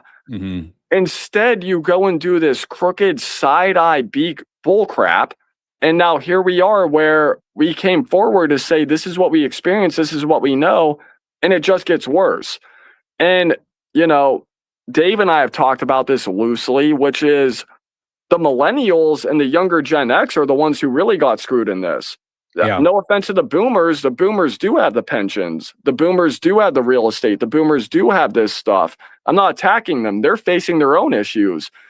But it's kind of different taking out a 32-year-old young man or woman when their whole career is living paycheck to paycheck in DC when rent is $3,200 a month. And it's like, I just lost everything, you know? And I think you know that. Most of us know that. Yeah, you make a good point too about kind of the millennials and Gen Zers missing out. That's why I think it was so smart when Dave first went public. He did that interview with Jesse Michaels and like sat down with a group of Gen Zers and millennials trying to get younger people involved and kind of interested in the topic to really understand and have an appetite for the full extent of what's going on here. Dylan, can I just ask you, mate, is there anything more you guys can do, like yourself, Matt, Dave, that would almost be a push button in case of emergency if shit really hit the fan? You know, I have no idea. And I do a very good job of just trying to speak for myself. What I can say is God, family, country. I've done everything in my power to serve this nation in America and serve humanity, which comes after my nation. Unfortunately, I'm not while being a citizen of the world, I'm a citizen to humanity. I swore an oath. And this is why Mike Herrera and I laugh and get along. What everybody else has done, they have done. I'm going to quote Jeremy Corbell and George Knapp. And Gerb, you're probably going to laugh your butt off. And Pavel, you probably will too. And McMinnville, when they're talking about leaked classified whistleblower testimony about power sources and hieroglyphs, what the hell are we talking about anymore, gentlemen? Let's be clear. What are we talking about anymore? Yeah. And that's not an isolated incident, right? Like recall Mike Herrera, he even got his memorandum for record when he testified to Arrow specifically. There was that whole procedure was built to kind of entrap Mike, just to suck out the information he knew. If you recall Mike Herrera, I think on my channel, he was talking about Sean Kirkpatrick being in the briefing. The only question Sean Kirkpatrick asked during like the whole hour and a half briefing was about the paramilitary operators Mike saw. Who were they?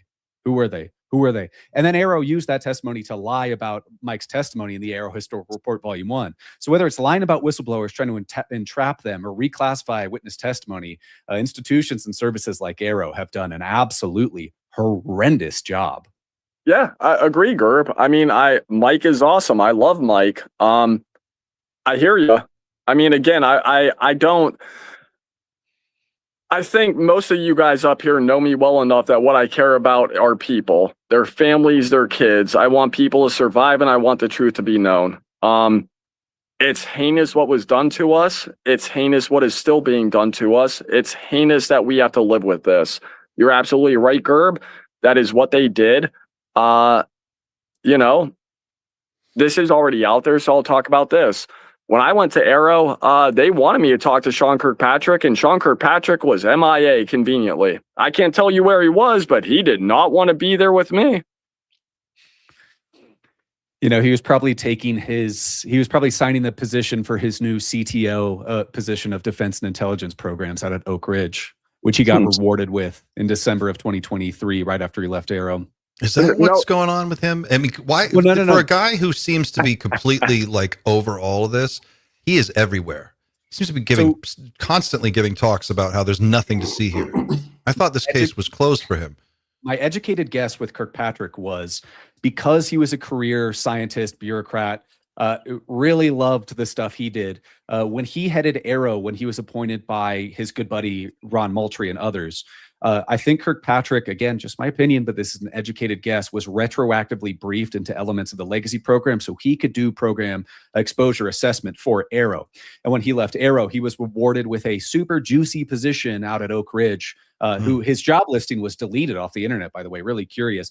And now, as of 2025, his company, Nonlinear Solutions LLC, is subcontracting for the MITRE Corporation under U.S. Spacecom. So Kirkpatrick made out like a bandit, and yet he still has time to hop on podcasts and defame whistleblowers. That's really interesting. Really interesting. Which is, again, insane, is why? Like this, Gerb, again, most of you guys know me at this point to some extent, which is at the end of the day, we're covering up, we're not alone. Like, yeah, the technology, the patents are worth trillions. But a simple fact of just saying we're not alone, what are we really covering up and why? This is why I say don't look at what is done and what is said. Look at what isn't done and what isn't said. I mean, this is an insane situation we're in.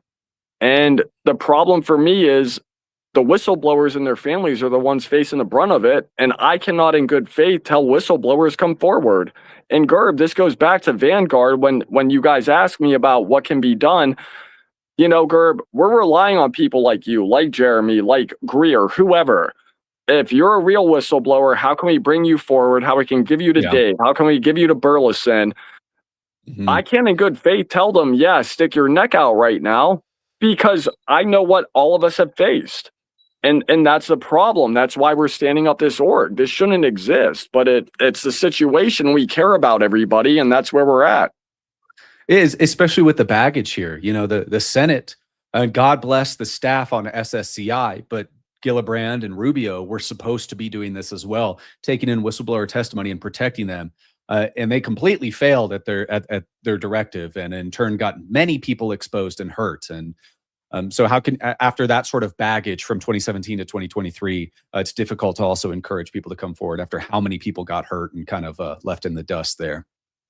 But I guess I see what you're saying, Dylan, is more or less like the big truth can come out. Like the big question of we're not alone can be answered, right? And that's not violating any national security issues. That's not really putting anybody in a weird, uncomfortable position. But does that open the floodgates? Once you pull that thread, doesn't the whole sweater come unraveled? I mean, I've done a very careful job of what I've said publicly, especially with weaponized. And again, I didn't even want to be public. After the ICIG, I went back to work. The only reason you guys know about me is because I lost my job. Had I never lost my job, you guys wouldn't know about me unless you guys were connected in back rooms. Almost every religion throughout history believes in some type of other entity that has interacted with us. Call them aliens, call them angels, demons, it doesn't matter. 7 billion people on Earth pretty much have a religion that believes in some type of other sentient life. My point is that the fact that you will not confirm that we have confirmation, we as modern humanity are not the only ones who accomplish what we've accomplished, and others have accomplished more, is such a mind screw that where my mind goes as an intelligence analyst is, well, why won't you say it? Now, you kept the floodgates closed. You talk about opening the kimono. You can literally still say that and still keep the kimono closed. They kept the kimono closed on even saying we're not alone for all these years. So my point is why not say it? It's an honest question. Why not say we're not alone? Why has China, Russia, Israel, Five Eye, why has everybody kept their mouth shut? It's an interesting question. That's a great question. It's my question. Why wouldn't another mover, another player on the board make a first move? Why not China? Why not the Vatican? Vatican could make a statement. They have some of the best astronomers in the world working for the Vatican. To be fair, you're talking to a devout Catholic, so I'm going to tiptoe this one, gentlemen. But I've been clear. I've never said extraterrestrial intelligence exists. I've never seen proof of extraterrestrial intelligence. But what I would say to you is Catholic priests and bishops and cardinals within the history of Catholicism have been clear we're not alone. By definition, at the end of Catholic Mass, we say a prayer to St. Michael the Archangel, defend us in battle, protect us from the snares of the devil. That is not a demon. That is an archangel. By definition, is a non-human intelligence. So I get what you're saying, but this is my irony when you have Christians go and say it's all demonic. By your very definition of a religion, if you understand Christian history, you already believe in NHI that aren't demonic. So again, you're getting into one of the things I've been pressing, not only is the crimes committed against whistleblowers, it's the PSYOP being spun on the public, which is people are being fed BS to convince themselves of what they heard without looking at the information. And you're fighting an uphill battle against Mockingbird, Northwoods, the CIA, ODNI, international community, big business, banks, Lockheed Martins. You're fighting everything at one time. And that's where you're at. Funny you mentioned Mockingbird. Yeah.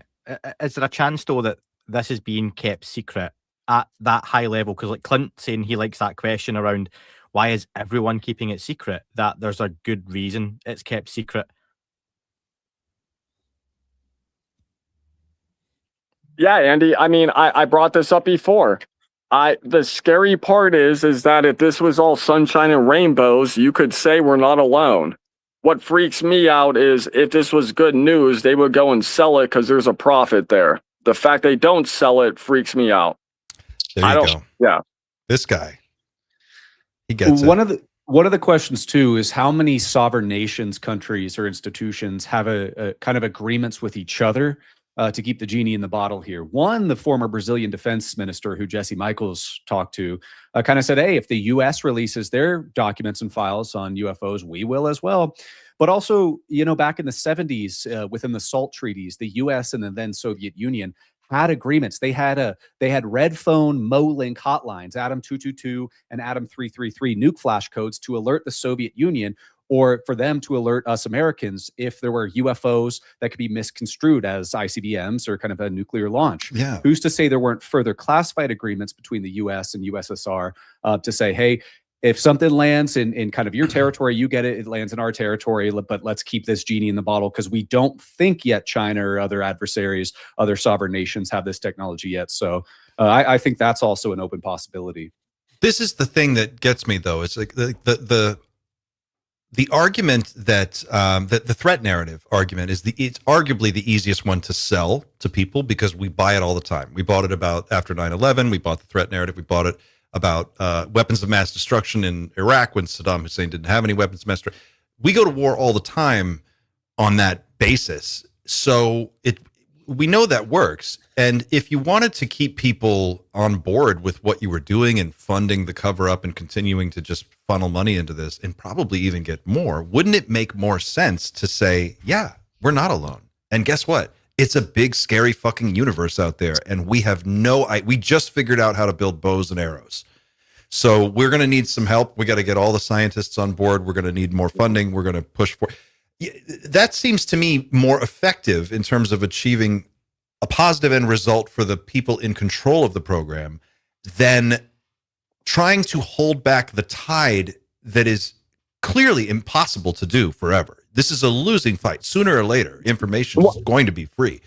Well, yeah, and you know, again, I want to be careful because I have so many thoughts, and this is why I joke with Gerb. We just need to open a college on the history of this stuff, and I mean it, man. This would be years in the making, but you know, I have the answers that I want. My questions regard the government and the programs they did. So, Tuskegee Airmen, what were you doing with psychic spies and what were you doing with genetic modification? This goes back to leaked phone calls in 2017 by people in this space, which I'm sure you guys are all connecting real quick. Gerb, I see the smile on your face, buddy. I'll leave it here. I look at intent. So the way my brain works is this.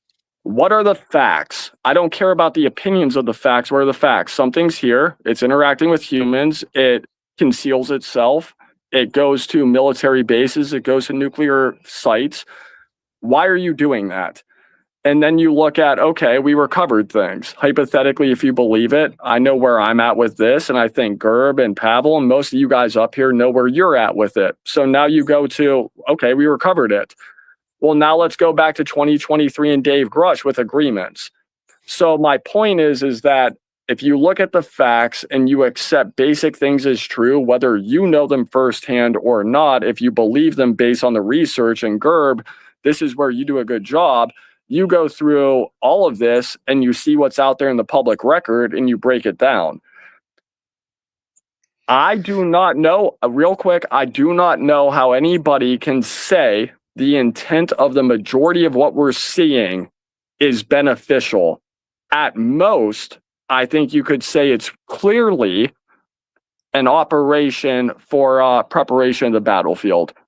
And I hate saying it. I know people freak out because of the threat narrative, but it's pretty difficult to argue against it, in my opinion. I am so glad you said that, because I don't disagree with that statement at all. And it's weird that no one else is talking about it. I don't know why it's not discussed more. It's fear. Fear, maybe. And also maybe we just haven't gotten that far yet. I think that's what we're trying to do, at least on this channel, is like get to that part of the conversation. What are they doing? They're already here. We know that. Okay, let's move on. Why are they here? But this idea that they have to act in a clandestine way. Clearly their actions are organized and somehow are, I don't know, if that is an organized clandestine operation that is practically invisible to the average person most of the time, then maybe their numbers aren't that great. Maybe they're not as powerful as we're supposed to believe that they are. This whole idea of like, oh, they're unstoppable. They're like gods. They could snap their fingers and we'd all be dead. Maybe, or maybe not. It certainly doesn't appear that way. If they had that kind of capability, I don't understand why they would be so cagey about everything that they're doing. Agreed. You could make the argument, like if you came to me as Joe Q Public and you said, look, we've made contact. The reason we couldn't tell you is because we didn't know what we were dealing with, but it's been 79 years now. We do. Here's what we're dealing with. It's a mixed bag. There's some bad guys out there. There's some good guys out there, but it's risky and we don't know who's who. It's all new territory for us. So we are going to build our defenses. We have to assimilate this technology. We have to advance our military capabilities. We have to be able to go toe to toe with a civilization that's got a 10,000-year head start on us. And that's the problem. And then you just say, like, that's where we're at. And people would buy into that. They'd go, okay. Clint, you're assuming... Preach. Go ahead, Gerb. I was just going to say, preach, my man. Gerb, go and preach. I'm here. I'm in the congregation. Let's go, buddy. I was going to say, you're assuming that that's one species of NHI, and that's the same NHI that was here of prior years and epochs is the same NHI here of today. I'm saying you could have, you don't have to pick one. You could just say, look, it's a mixed bag. Sometimes they're these little gray guys. They're not a big problem, but sometimes it's these other things, and that's a real issue. But you know what I mean? Like you don't have to answer. Well, the secrecy of the topic too. This is kind of my wheelhouse. You have to think the first kind of globally recognized crash on U.S. soil was 1947's Roswell.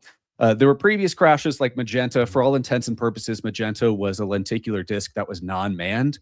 For all I know, because I'm unaware, maybe Roswell was the first time we recovered biologics. But sure. In 1947, this was hot off the heels of World War II. This is right when we were in a competing race with the Soviets to build the H-bomb, which was exponentially more powerful than even the atomic bomb. And all of a sudden, in our American Southwest, we have a series of crashes of small beings that display tremendous technological capabilities.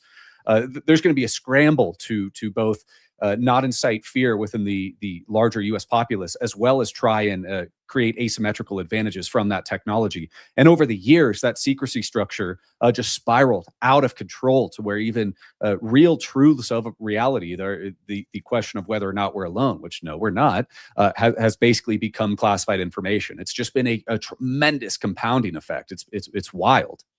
You know the idea that Dylan's talking about, that potentially it's preparing a battlefield. I've always liked, there's a lot of good hypotheses. Something people always say modern day is that the alien abduction stopped. Why did they stop? Why have they slowed down? Well, maybe they found out all they needed to know. And if you're going through stages of discovery, observation, planning, assessment, then maybe alien abductions were just genuinely a thing for a couple of decades, and they went, cool, we know what we need to know. Let's move on. Interestingly, I just caught a clip of Matthew Pines on Jesse Michaels' show talking about that very question, and they had a very interesting exchange on this. And one of the ideas that they were kicking back and forth was when the project is complete and you don't need to collect specimens anymore, that might indicate that whatever you think is about to happen is going to happen soon, and you have to have whatever genetic collections you're going to do done, because if a calamity were to take place or something were to wipe us out, or we wipe ourselves out, and you knew that was going to happen, that could be part of the ticking time clock thinking. I'm going to be my smart ass in this. Excuse my language. Sorry for people with the kids. Ding, ding, ding. I have an interjection to make a little bit because I remember Tom DeLonge talking about or insinuating that if this is real and this whole preparing for a battlefield concept is real, he exposed that there might be a scenario where the government and everybody who's keeping this a secret is doing it because they're getting ready in secret. And that's why potentially a lot of the misinformation has been taking place for nearly 80 years because you don't want to give away the plan for whatever they're getting ready to, you know. Great I don't know point. if that's like a possibility, but that came up to me as you guys were talking. Yeah, And the that's secrecy is another not stockpile. about us finding out. It's about the occupiers who are here that look like us, that are embedded in our society, finding out. Like you've got to. I'm going to tiptoe that one. You know, I'm going to speak facts. Here's facts. And again, not saying what you said isn't a fact, but here's a fact. That was asked to me in McMinnville, and I answered it this way.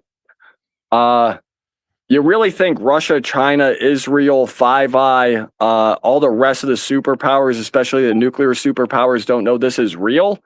So why are all of them keeping their mouth shut? Because the question to me is, why is everybody being quiet? Why is Russia quiet? Why is China quiet? At a certain point, again, quoting Dave, you got to bring in agreements. That is the only answer to this. It is. That we have agreements with them to maintain secrecy for their benefit? Agreements, at least internationally. Now you can go and expand that to, are we in communication with them? I'm not going to make that bridge, but at a certain point, this goes back to nuclear weapons inspections and what I talked about on Weaponize, and Matt has tiptoed into it. At a certain point, there is some type of agreement to keep this quiet in the international community. There has to be. I wonder if they have that much coordination. I mean, it just seems like that'd be one thing out of so many things that they would be coordinated on. I don't know, man. The impression I got when I read, I think we're about to go officially to Doomer Friday, which, by the way, Justin, I'm going to cue the video in a second here, but because we're getting into the Doom territory. The impression I got from reading Penetration, Ingo Swann's amazing book on remote viewing, was that there is a group that looks like us, that talks like us, walks like us. They have telepathic abilities. They could influence us from a distance, and they are here. They are in our society. They are embedded in our institutions. They are everywhere. They could be people that you even know, and you wouldn't know that they are hybrids. But that's part of what's going on. And the impression I got was that there is a group of people in the intelligence apparatus that are acutely aware of this, and they are trying to like work around that in some kind of very complex, weird way. And that's very deep lore for people who aren't into this topic, you know, more than just the surface level stuff. But I can't shake the feeling that the ticking time clock thing is real. I remember Coltart saying it years ago that he had heard this rumor. It feels like the information is flowing faster. It feels like we're on some kind of a moving platform here, and it's just there's going to be an endpoint. May I fill you in on something again? My friend Jeremy Corbell and George Knapp, friends plural. Gerb, Andy, Pavel, Clint, gentlemen to the bottom right. Haven't met you yet, but you're my friend. I got nothing but love for all you guys. Here's the deal: Jeremy and George went and met with Lou, and they brought up a future event. And Lou answered it the way that he could. And this goes back to, why the hell is ODNI and CIA leaking classified whistleblower testimony to frigging journalists? If you are not pissed as an American citizen, what are we talking about? But to answer your question, that was brought up to Lou, and Lou had to answer it legally the way you have to answer it in this world.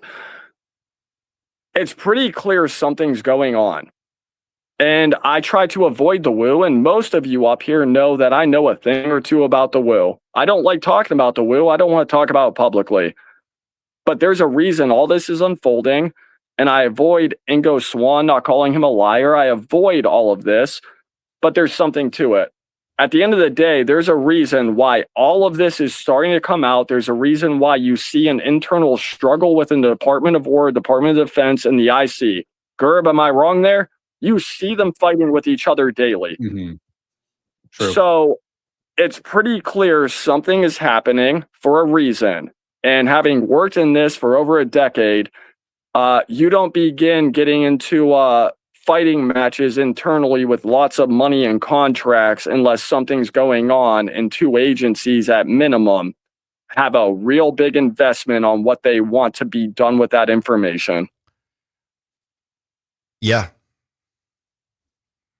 That is very well said. Can we, Dylan, do you have a few minutes? Are you going to be here with us for another 10 minutes, 15 minutes? I'm literally trying to say my age rack, man. I'm going to make a joke. My family's unemployed and we're living off of pennies. We're pinching them. So I'm trying to shop back out water and make sure I have AC. But I'm here to be polite and do my best to not do anything crazy and just be a friend to you guys. I just want to say hi. But my favorite conversations are these where I can actually talk. So what is it you want from me? Because if it's not vital, I'm going to go back to working on my HVAC. I just want to keep picking your brain, but if you've got other stuff to do, please don't let us keep you. You've spent more than enough time. You've been very generous with your time today, sir. Thank you, Dylan. Yeah, thank you for You're everything. awesome. Cheers, Everybody in the chat, please give it up for Dylan Borland, who's joined us today. Much to our surprise and delight. This has been awesome, man. Well, if I'm getting booted, Gerb, Andy, Pavel, Clint, gentlemen to the bottom right. What's your name? I didn't know it. Justin. I love you guys. Peace to all of you. I love all of you. You guys mean the world. What you guys are doing means the world to me and the whistleblowers. Gerb, Andy and Pavel, you guys are on the receiving end of this. This isn't possible without you guys, especially in the trenches. I know at contact, I'm going to say something that I normally wouldn't say, but Gerb, you said it. You want to be in the trenches with us. You are. Nothing but love, my man. And I I'm love here you, for Dylan. You. And we got a date soon. Oh, I love it. Once I get the video out. You bring me roses, my man. You better I might. bring me roses. You're damn right. They better be red. But no, I love you guys. Keep doing what you're doing. We got to figure out a way to hold the government accountable, the agencies accountable, the private businesses accountable. We need to look out for whistleblowers. If you want this to happen, everybody brings up Dave, and Dave started this. You need to protect Dave, and you need to protect everybody else who was there with Dave that aren't known, and the people who are. The only way we're getting through this is to hold these people accountable. And what you guys are doing is that have the conversations and hopefully we get there. And I appreciate being here. I was just going to stop in and say hi, and we got off on some tangents, but I hope I didn't do anything too crazy. Nothing but love. And I got to go wet vac a AC unit because it's flooded. So love y'all. Dylan. Love you, Dylan. Thanks, Bye, buddy. Dylan. Have fun. All right. Guys, what a dude. What a stud. What a Xander's going to be sad he missed this. Xander missed the best episode. Really, this has been unbelievable. I think I didn't want to. So I knew Dylan was dealing with some stuff, and I wanted to go to Doomer Friday mode. So I've got a video here from Mr. Justin. We're going to queue up right now, and then we're going to go to Doomer Friday mode. So this is going to take just 1 second. I wanted to make Is sure. that the mashup that we saw earlier this week? Justin? It's a matchup for sure. Okay, let's see what we got. Here we go. Static in the air. Something's coming through. They try to bury it, but the truth broke loose.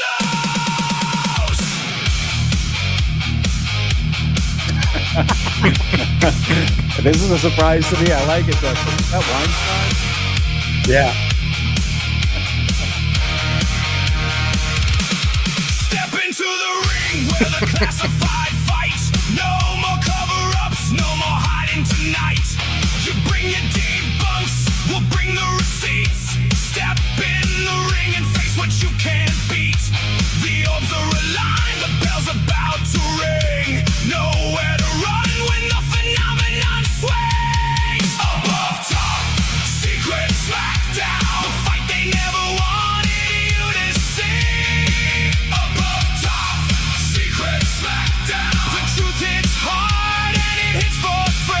Redacted. Smackdown, they can't explain it away. Smackdown, nobody walks away. Above, top, secret. Smackdown. That's going to have to be a regular thing. You are a wizard, Dr. Justin. You're a wizard. Wow. That was awesome. All right, it's officially Doomer Friday, I think. There's some Twitter beef, and so I thought that was fitting to air that. Tell us about yeah. what was the Twitter beef? You can go ahead, Pavel.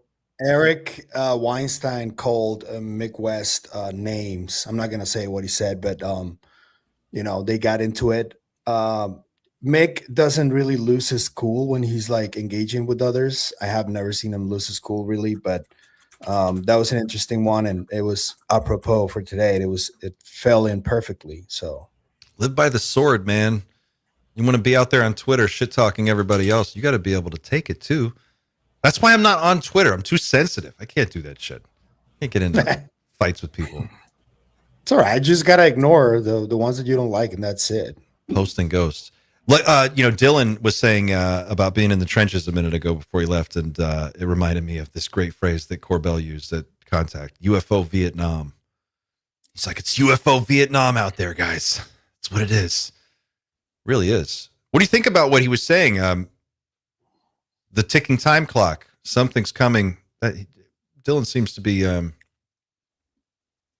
least kind of on board with that idea. What do you guys think? Andy, any thoughts? Yeah, I think there's folks involved in this topic that will say they've been hearing that for decades. I heard similar 6 years ago. So it really depends on what. Do I believe there's a huge UFO approaching Earth in the next...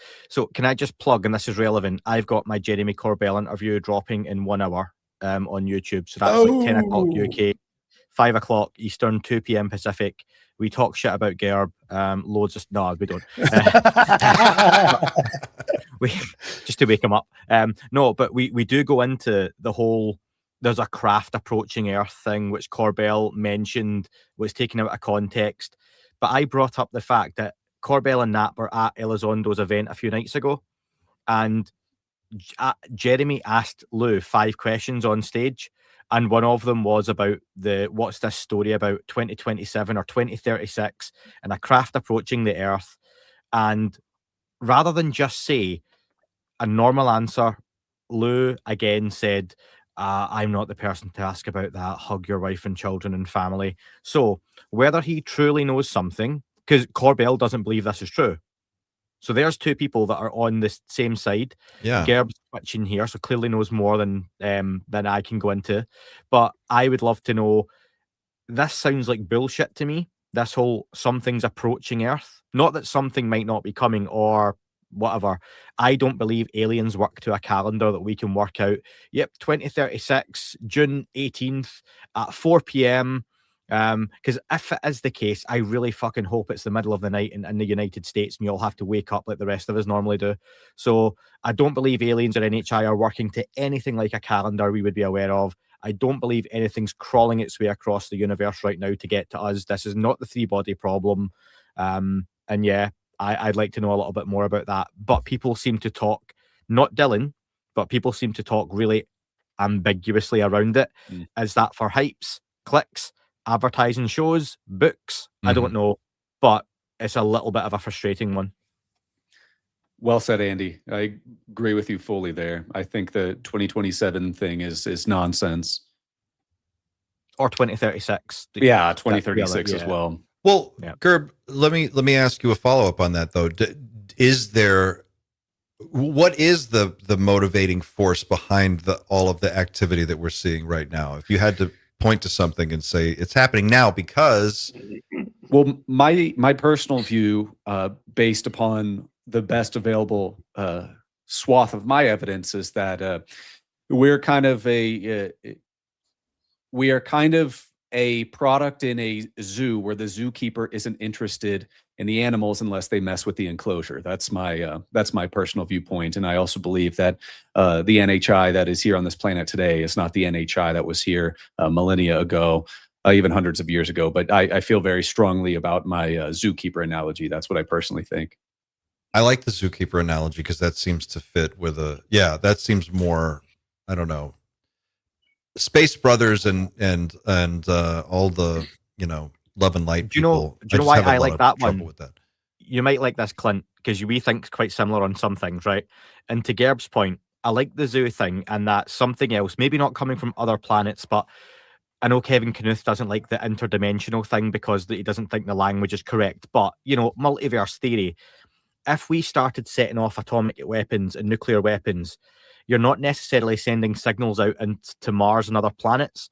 But if you've literally got someone who lives in the same space as you, but you can't see them, maybe when you set shit off, it knocks through to them and they are going, what the fuck is going on?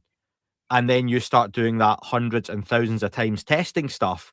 Maybe these things get pissed off and go, right, what are they doing? Because are you talking about the like super spectrum kind of concept, like non-visible? That's how I got it. Wakanda, multiverse, super spectrum, interdimension, whatever you want to call it. But other things are in, because I think Knuth was talking about dark matter, and that would explain you've got all this empty space, but it's not empty. We just don't see and interact with it. And again, for me, that would make sense. These craft aren't traversing the universe. I reckon we've probably had genuine extraterrestrial contact a hell of a lot less than we believe actually happened. And I think a lot of the NHI contact is something else, is an other. So if you've got a craft that you can come through here, it's not flying, it's leaving one dimension or whatever that language should be and coming to this reality. That allows them to come here, maybe physically, maybe they have to use little biological greys to come through here because they can't do it themselves. So the craft don't fly, the craft come through here. It's a portal. It's like Quantum Leap. It's like Alan Sam. Maybe it's like that. That seems to be that's the one I'm most comfortable with, because it explains everything in the most simple way. It's why the sightings are so different from one person to the next. It's why all of these weird encounters, like Pascagoula, is so fucking weird. It's a complete outlier. That whole description of that encounter doesn't fit. No one else has had an encounter like Pascagoula. All of these different ships, all these different body types. There's too much variety for it to be one thing. It's why I have and Jacques Vallée's whole idea of there's some kind of superior supreme control system that's manifesting as a bunch of different things also seems weirdly like too complicated.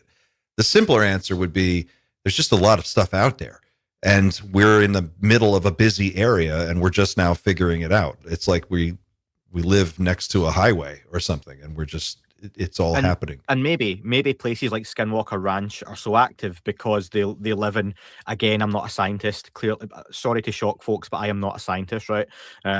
Gerb's face is like, shit, Andy is not a scientist. Maybe you've just got places where it's a little bit stronger, a little bit more powerful. The fabric of space-time, I've watched a lot of movies, it's just a little bit weaker and stuff can come through. And that's why you get weird and wonderful fucking creatures crawling out of portals and things like that. It also would make perfect sense in the context of cultures that are older than Western culture or the United States. I mean, thousands of years, indigenous cultures that have oral histories that go back, centuries before, and they have almost all of them have some kind of relationship with these beings on some level or another. It's not a weird alien thing to them. They know what they are. They have a way to talk about them. They have a language, a vocabulary for it. They have a mental framework that incorporates this stuff. And it seems like the problem in our culture is that somewhere around the time of the Enlightenment, the West just sort of detached from this notion of the, I don't know, unseen being real unless you could absolutely measure it with like hardware. And maybe we gave up our whole notion of how to discuss this in a broader sense. But this idea of like, it's always been very busy here. Things come and go all the time. Sometimes they use physical craft because that's how it's like putting on a diving suit and coming from their dimension into ours. They need a craft to get here. Sometimes they come out in a little biologic body like a drone, like you were saying with the Greys. That makes sense to me. But it would also follow that some of them are good, some of them are bad. A lot of them are probably neutral or don't carry their way. Indifferent, I guess. I've said it's like, a game of The Sims, when you were like 16 with your mates, and we were all probably quite geeky in here, I imagine, right? No. So like I would load, I would load up the PC back in the day, install a floppy disk for the kids, and you would play like Sim City and stuff like that. And imagine you were with friends playing Sim City for the first time, and there's 4 of you, and you all are really into it at the start. But one after a few minutes gets really bored and fucks off and starts like on a phone call or something. That leaves 3 of you. And maybe one of them, as it builds up and you've got this little family and neighborhood, one of them goes, set a house on fire. That would be fun. And the other 2 go, nah, don't do that. But they're like, nah, let's mess this up a little bit. Let's cause a bit of chaos. And then you've got one who's like, I don't really care what happens to the family. Let's just restart the game. And then you've got another one who really cares. Maybe with this zoo hypothesis, there's not just one zookeeper. Maybe there's multiple. And maybe, to Gerb's point, maybe you had someone start the game and they have now gone, or they'll come back eventually maybe, but they've popped out for, milk and bread. And in the meantime, someone else has came along and picked up the controller and went, what's going on here? Oh, fuck, they've got like a little civilization going here. Let's have a play. The Eternals is the worst Marvel movie, maybe the worst movie I've ever seen in my life, right? But one thing, genuinely, if you want to talk about amnesty, I would drawn quarter the people who made the Eternals, right? They deserve anything that comes to them. It does suck. The idea of higher intelligences with us through civilizations that amongst themselves argue, that disagree, that have their own agendas, is probably on the money. Yes. Back in the Greek days. Gerb, I see some tension there. Oh, I was just going to ask Andy, you think the Eternals is worse than Batman versus Superman Dawn of Justice? Sorry, Pavel. Dawn of Justin, you say? Yeah, because do you know what? Batman v Superman's pretty fucking fast and pacey and messed up, but the Eternals is all style over substance. There's about 3 hours of desert shots in that movie. I think both are awful, so I do agree with what you're saying. Yeah, Pavel, I cut you off, buddy. Go ahead. No, it's okay. I'm just like, it sounds an awful lot like all of the history of the different deities that had those, like the ancient Greeks and the Romans and all that. It sounded like that, and for me growing up, I was like, I read a lot of the Greeks and it was all myth, right? But then there's a lot of people in high positions of power who allude to this being potentially something real that may have been interpreted like that back then, but there was some kind of interaction with something that had each of them had different autonomies and all that. And, it just, I don't know. Diana Makes me think. A lot of Diana Pasulka's work goes into that kind of stuff. Yeah. Well, if we're on a little island that is in between, or somehow located near some kind of transit way, or maybe there's just a lot of activity that passes through here, then if we were to announce, to try to establish some kind of open contact with that, there's also the threat of no civilization really survives that, right? I mean, like when the Spanish came to South America, it's not like it was just, okay, great, everybody gets along and things are going to be fine. I mean, it was a mess, and now, I mean, everybody that was there, their whole civilization was destroyed, and now it's a completely different world. That's the rule, not the exception. Why would we be any different?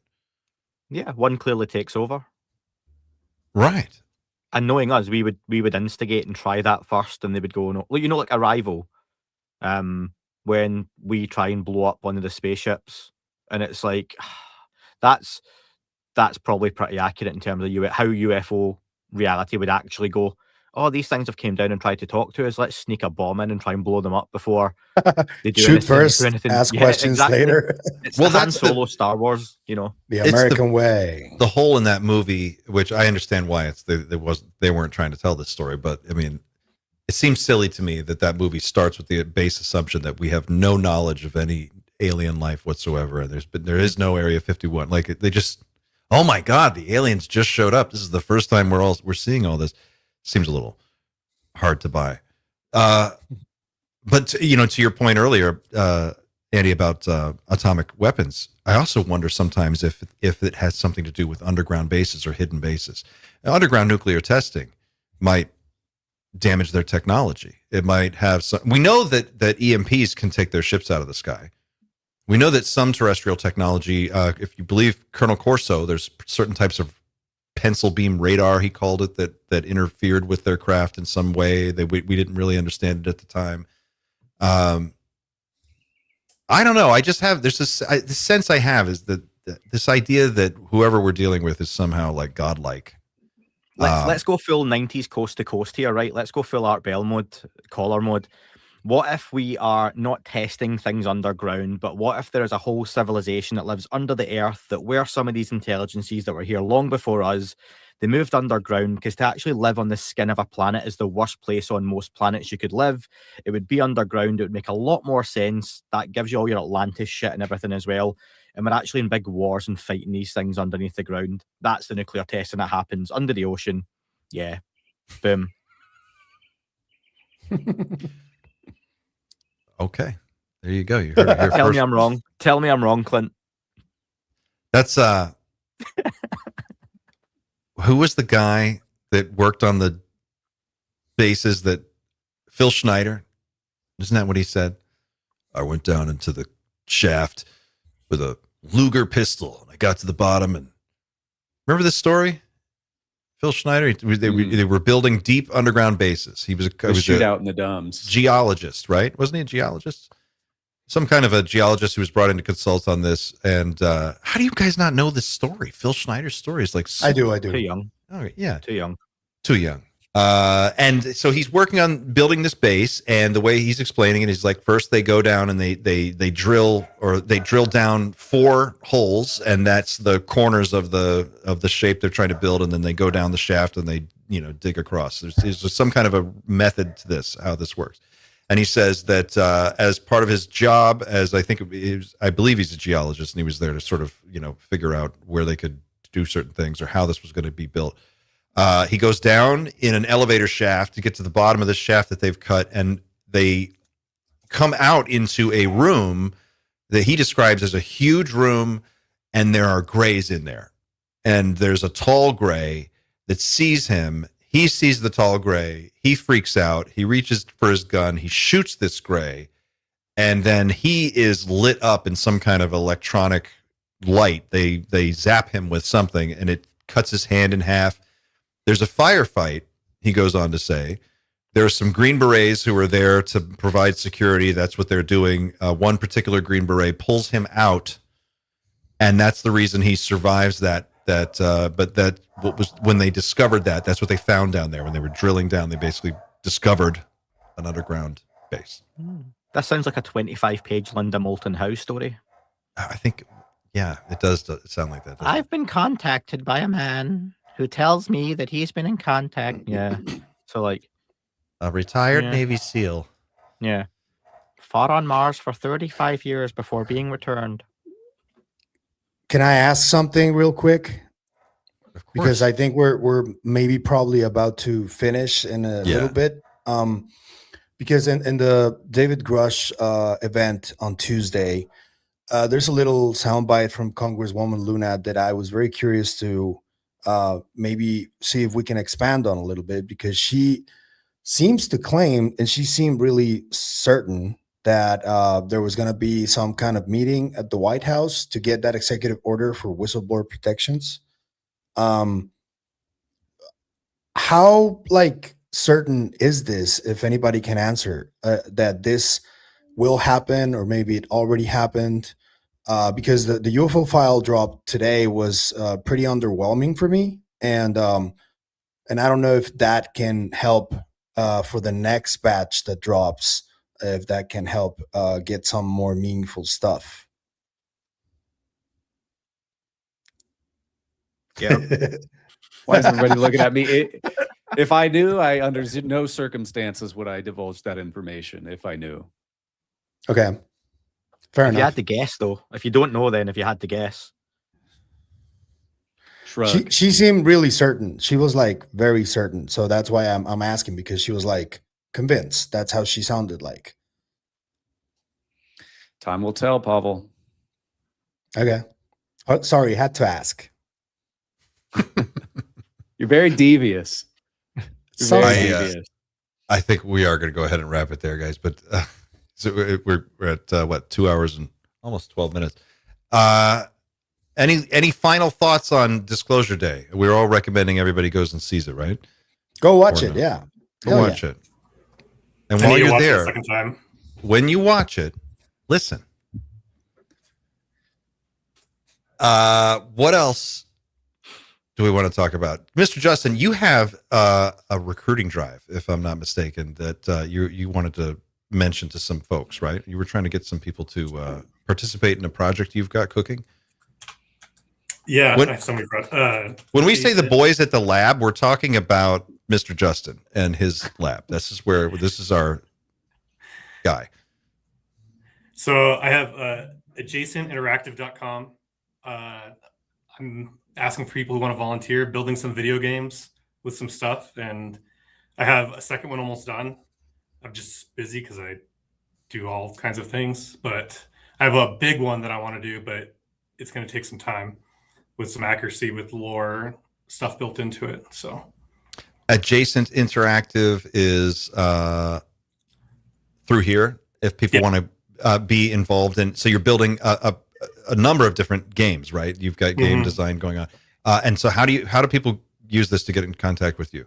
just request access, sign in. I get a notification and I can approve and assign you a role. And it's just all volunteer stuff. So it's what you can participate and when you can. There's no set deadlines on anything right now. So we're trying to expand the night shift expanded universe even more, and we're going to be doing some more interesting projects, and you're going to find out about these as we get a little bit further along. They're in the very early nascent stages right now, but Mr. Justin has been working very hard in the background to develop a lot of really cool concepts, and we've talked about some of the game projects that he's working on a little bit. And I want to do a full video with you and take people through so they can see some of the stuff. But like the action figure designs, the all of the AI films, short films that you've been putting together. Is that my action figure? yeah, Do we I have leave it a- at work. Do we have a Gerbio? No, not yet. Not yet. Well, Justin and I will be watching UFC this Sunday, so he's got a little care package of stuff for me, and I'm very excited. We're going to be hanging out and watching, so that's going to be a lot of Ooh. fun. Very exciting. All right, guys. Well, I guess we'll go ahead and wrap it up there, and we'll come back next week and pick it up when Xander. And I Dan- sent you a little video on WhatsApp, Clint. See if we can close with that. Maybe a little parental control advice before we show it, because this is really funny. yeah, we'll go out on this. And Clint, just before you play that, thank you for having me on again, everyone. I've really appreciated speaking to you all. And my interview with Corbell starts in 45 minutes on YouTube if anyone wants to catch it. It goes into a lot around the current drops, what's happening, what Corbell does and doesn't have, because there's a lot of wrong information out there as to what Jeremy and George Knapp's role is in this right now. And we go into all of that. And I think people will get a lot from it, to be honest. Awesome. That UFO podcast, and in 45 minutes it's going to drop. Please go there, subscribe if you're not already a subscriber, and drop some comments on the video, and my OnlyFans. and UF OnlyFans. UF OnlyFans, yep. UF OnlyFans is a new thing. That's Mr. Justin's other project. Gerb, you also have a video coming out. Can you tell people where to find your next drop and when that's going to happen? On my channel, youtube.com/UAP Gerb. Probably within the next couple of days. It's a hefty one, so get that out, and then some exciting stuff at the end of this month. So just stay tuned. All right. Nice. And Pavel, what's going on with you? Anything? No, I just really enjoyed this conversation. I like that. I love to listen to every one of you. So thank you all. Yeah, thank you. Likewise. All right, guys, we're going to wrap it there. I'm going to just ask you to go to teamnightshift.com, please. Check out our website, check out our cool merch, pick up some Night Shift coffee. If you like this kind of banter and you really enjoy what we're doing here, and many of you have enjoyed it, at one time or another. We have a really unique way that you can support us. And really, it's as simple as getting coffee every month. You go to Team Night Shift, you subscribe. We have a monthly subscription to this. And you kick a few bucks into us every month. And as our gift to you, we send you a box of coffee. And it's really good stuff. So go there, check it out. Leave us a comment. Don't forget to like, share, and subscribe. You can do all of those things. Make sure that you follow all of our people. We have a lot of different folks doing different things, and they all have their own very unique way of covering this topic. So it's a good group. You want to follow all these guys. That's it for us. Thanks to our mod squad. Thank you to everyone who participated in the chat. Thanks for all the super chats. You guys are amazing. We will see you again next week. Take care of yourselves and each other, and keep looking up, everybody. I'm going to see if this will play. Here we go. No sound. Oh, no. That sucks. I don't have the sound. Okay, we'll do it next time. Oh, man. Sorry, guys. All right. That's it for us. See you next week.